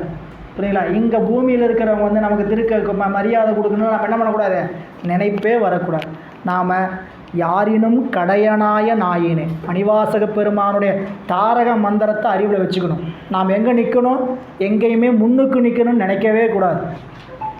நினைப்பு வரும், என்னட்டுங்க நம்ம மதிக்கலையே நம்மளை இருக்குன்ட்டு அதையெல்லாம் உள்ளுக்குள்ளேயே நீங்கள் என்ன பண்ணணும், உங்கள் பக்குவத்துக்கு தகுந்த மாதிரி அப்படியே நீங்கள் மறைத்து நாம் இறைவனுக்கு நாம் செய்கின்ற பணி தெரிந்தால் போதும். வேறு யாருக்கும் என் பணி தெரிய வேண்டிய அவசியம் இல்லை. அவன்தான் எனக்கு எல்லாத்தையும் தர முடியும். அவன் தராத ஒன்றை வேறு யாராலும் தர முடியாது. இல்லை, இந்த உறுதிப்பாட்டில் நீங்கள் நிற்கணும். நின்னீங்கன்னா சிவத்தை வேகமாக அணுகலாம். புரியுதுங்களா? இல்லை நான் நின்னீங்கன்னா நான் முன்னாடி நிற்கும், சிவம் பின்னாடி நிற்கும். புரியுங்களா? நானை தூக்கி முன்னாடி வைக்கணுமா நாம தான் முடிவு பண்ணணும். சிவம் முன்னாடி வேணுமா? அதுக்கு திருவருட்பயனில் அருமையான குறள் சரிங்களா? இருளின் முன்புகுவார் பின்புகுவார் அப்படின்னு ஒரு செயல் சொல்லும்போது சொல்லுவார். இருட்டில் போகிறீங்க, தீப்பந்தம் கொண்டு போகிறீங்க, தீப்பந்தத்தை எப்படி பிடிச்சிட்டு போகணும்? இருட்டில் போகிறவங்க இப்படி பிடிச்சிங்கன்னா வழி தெரியும். புரியுங்களா? நான் முன்னுக்கு போகிறேன்னு இப்படி பிடிச்சிட்டு போனீங்கன்னா குழியில் தான் போய் விடணும். புரியல? இருளின் முன்புகுவார் துன்புறுவார், இருளின் பின்புகுவார் இன்புறுவார். புரியல? இருளுக்கு பின்னாடி இருளை வச்சு முன்னாடி தீப்பந்தத்தை வச்சுட்டு போனீங்கன்னா நீ இன்பப்படுவ. இருளை முன்னிறுத்தி தீப்பந்தத்தை பின்னாடி வச்சுட்டு போனேன்னா துன்பப்படுவேன். இது எதுக்கு குறள் எவ்வளோ தான் சொல்லியிருக்கிறாரு? இதில் என்ன செய்தி அப்படின்னு கேட்டிங்கன்னா, எப்பையும் அருளை முன்னிறுத்தி நீ சென்றால் உனக்கு இன்பம், அருளை பின்னிறுத்தி நீ முன் சென்றால் உனக்கு துன்பம். அப்போ நம்மளுக்கு ஆணவ மலம் ஏங்க இவ்வளவு பயிற்சி, இவ்வளவு தேடல், எவ்வளவு தூரம் இவ்வளோ கஷ்டப்பட்டு இவ்வளவு மலையில் இத்தனை பேர் 50 பேர் உட்காந்துருக்குறோம் சரிங்களா? எந்த கஷ்டமே இல்லாமல் நாங்கள் வந்துடுறோம் அப்படின்னு வச்சுக்க, சாமி வச்சுக்கொண்டு வரோம். எவ்வளோ பேர் அப்படி மலையில் நனைஞ்சிக்கிட்டு இந்த வகுப்பு கேட்க வரீங்க. அப்புறம் ஏன் வரணும்? இந்த தேடல் எதுக்காக சரிங்களா? நான் யாருன்னு காமிச்சிக்கிறதுக்கு வரோமா? நான் யாருன்னு தெரியாமல் இருக்கிறதுக்காகத்தான் இங்கே வரோம். இந்த வார்த்தையை நல்லா புரிஞ்சு, நான் யார் என்பதை நான் தெரிஞ்சுக்கிறோம். நான் யார் வந்துட்டு போகிறேன்னு தெரியாமல் இருக்கிறதுக்கு தான் இந்த இடத்துக்கு வரோம் சரிங்களா? அதை மட்டும் சைவ சமயத்தில் நீங்கள் கற்றுக்கிறது தான் ரொம்ப கஷ்டம். எல்லா சமயத்துலேயும் போனால் இந்த முனைப்பை முன்னாடி இருக்கிறவங்க தான் முனைத்து வர முடியும். ஆனால் சைவ சமயத்தில் இருக்கிறவங்களுக்கு எப்படி சொன்னார் அருணதி சிவம்? வாழ்வேணும் மையல் விட்டு வறுமையாம் சிறுமை தப்பி தாழ்வேணும் தன்மையோடு சமயமாம் ஊழ்பெறல் சைவ சமயமாம் ஊழ்பெறல் அரிது.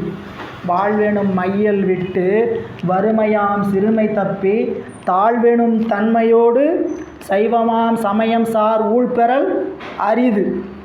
வானிடத்தவரும் மண்மேல் வந்து அரண்தனை அர்ச்சிப்பர் ஊனெடுத்து உழலும் ஊமர் ஒன்றையும் உணரார் அந்தோ அந்தோ அந்தோ. நம்ம இந்த உலகத்தில் இருக்கக்கூடிய துன்பமெல்லாம் நீங்கன்னா நமக்கு அருமையான ஒரு வாய்ப்பு. திருநீர், கண்டிகை, அடியார் திருக்கூட்டம், அஞ்செழுத்து, இத்தனையும் சாமி என்ன பண்ணி வச்சுருக்கிறார்? அறிமுகப்படுத்தி வச்சுருக்கிறார் சரிங்களா? அறிமுகப்படுத்தி வச்சதை நல்லா கேட்ச் பண்ணிக்கிட்டு என்ன பண்ணணும்? இதில் சாதித்து இந்த பிறவியில் இப்போயே தப்பிச்சிடணும். இனிமேல் என்ன பண்ணக்கூடாது, இப்படி ஒரு பிறவிக்கு நாம் வரவே கூடாதுங்கிறத விருப்பத்தோடு நீங்கள் சாதனை செய்வோமானால் இந்த சாதனை இந்த பிறவியிலேயே பயன்தரும். இல்லை அப்படின்னா 84 லட்சம் யோனி பேதத்தில் இன்னொரு யோனி பேதம் வரப்போகுது. புரியுங்களா? 4 வகை தோற்றம், 7 வகை பிறப்பு, 84 லட்சம் பிறப்பில் இப்பிறப்பு மனித பிறப்பாக கிடச்சிது. சரிங்களா? இங்கே சாதனை செஞ்சு முறியடிச்சு வைக்கலன்னு வச்சுங்க, இன்னொரு பிறப்பில் என்ன ஆகிட்டு இருப்போம்? கல்லாய், புல்லாய், பூடாய், புழுவாய், ஏதோ வேணா இருக்கலாம். மனிதராய், தேவராய், மானுடராய், தேவராய், செல்லா நின்றை தாவர சங்கமத்துள் எல்லா பிறப்பும் பிறந்து இழைத்தேன் என் பெருமான். எல்லா பிறப்பும் பிறந்து பிறந்து சலிச்சு போச்சுன்னு சொல்லி கேட்ட நம் அருளாளர்கள் வார்த்தையை நாம் கேட்பதனால நமக்கு பிறப்பென்பது பேதமை.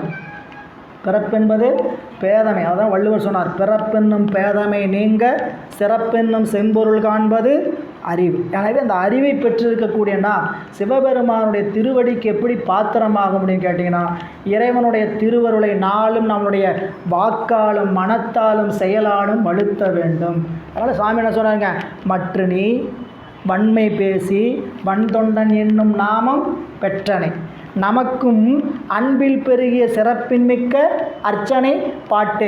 ஏங்க சிவபெருமான திருக்கோயிலில் போய் நான் எப்படிங்க அர்ச்சனை பண்ணுறது? அவங்க தான் படிச்சுட்டு வந்திருக்கிறாங்களே, நான் என்னங்க அர்ச்சனை பண்ணுறதுன்னு கேட்டால், எனக்கு என்ன அர்ச்சனை தெரியுமோ அதை பண்ண வேண்டியதான். திரு காலத்திநாதரை போய் கண்ணப்ப நாயனார் அர்ச்சனை பண்ணார். சரிங்களா? அவர் மலை மேலே போகிறார். கூட நாணன் என்ற ஒரு நண்பன் வரான். 3 பேர் காட்டில் போய் தனியாக பிரிஞ்சிடுறாங்க. எல்லாரும் வேட்டையாடுறதுக்கு ஒரு கூட்டமாக வந்தாங்க. ஒரு பன்றியை துரத்தி கொண்டு திண்ணனாரும் நாணனும் காடனும் வந்தார்கள். இந்த பன்றி போய் ஒரு எல்லையில் போய் சிக்கி அவருடைய அம்புல பட்டு இறந்து விடுகிறது. ஓடி வந்த களைப்பாக இருக்குது நானா, இங்கே அருமையான குடிக்கின்ற தண்ணீர் எங்கே இருக்கிறது அப்படின்னு கேட்குறான். கேட்ட பொதுவாக கேட்குற, நாணன் கூட கேட்கல. அப்போது நாணன் சொல்கிறார், இதோ இந்த தேக்கு மர காட்டினுடைய அடுத்து சென்றீர்களானால் நல்ல தண்ணீராகிய பொன்முகழி ஆற்றை அடைந்து தண்ணீர் பருகலாம் என்று சொல்ற. நானும் தண்ணீர் பருகிறேன்.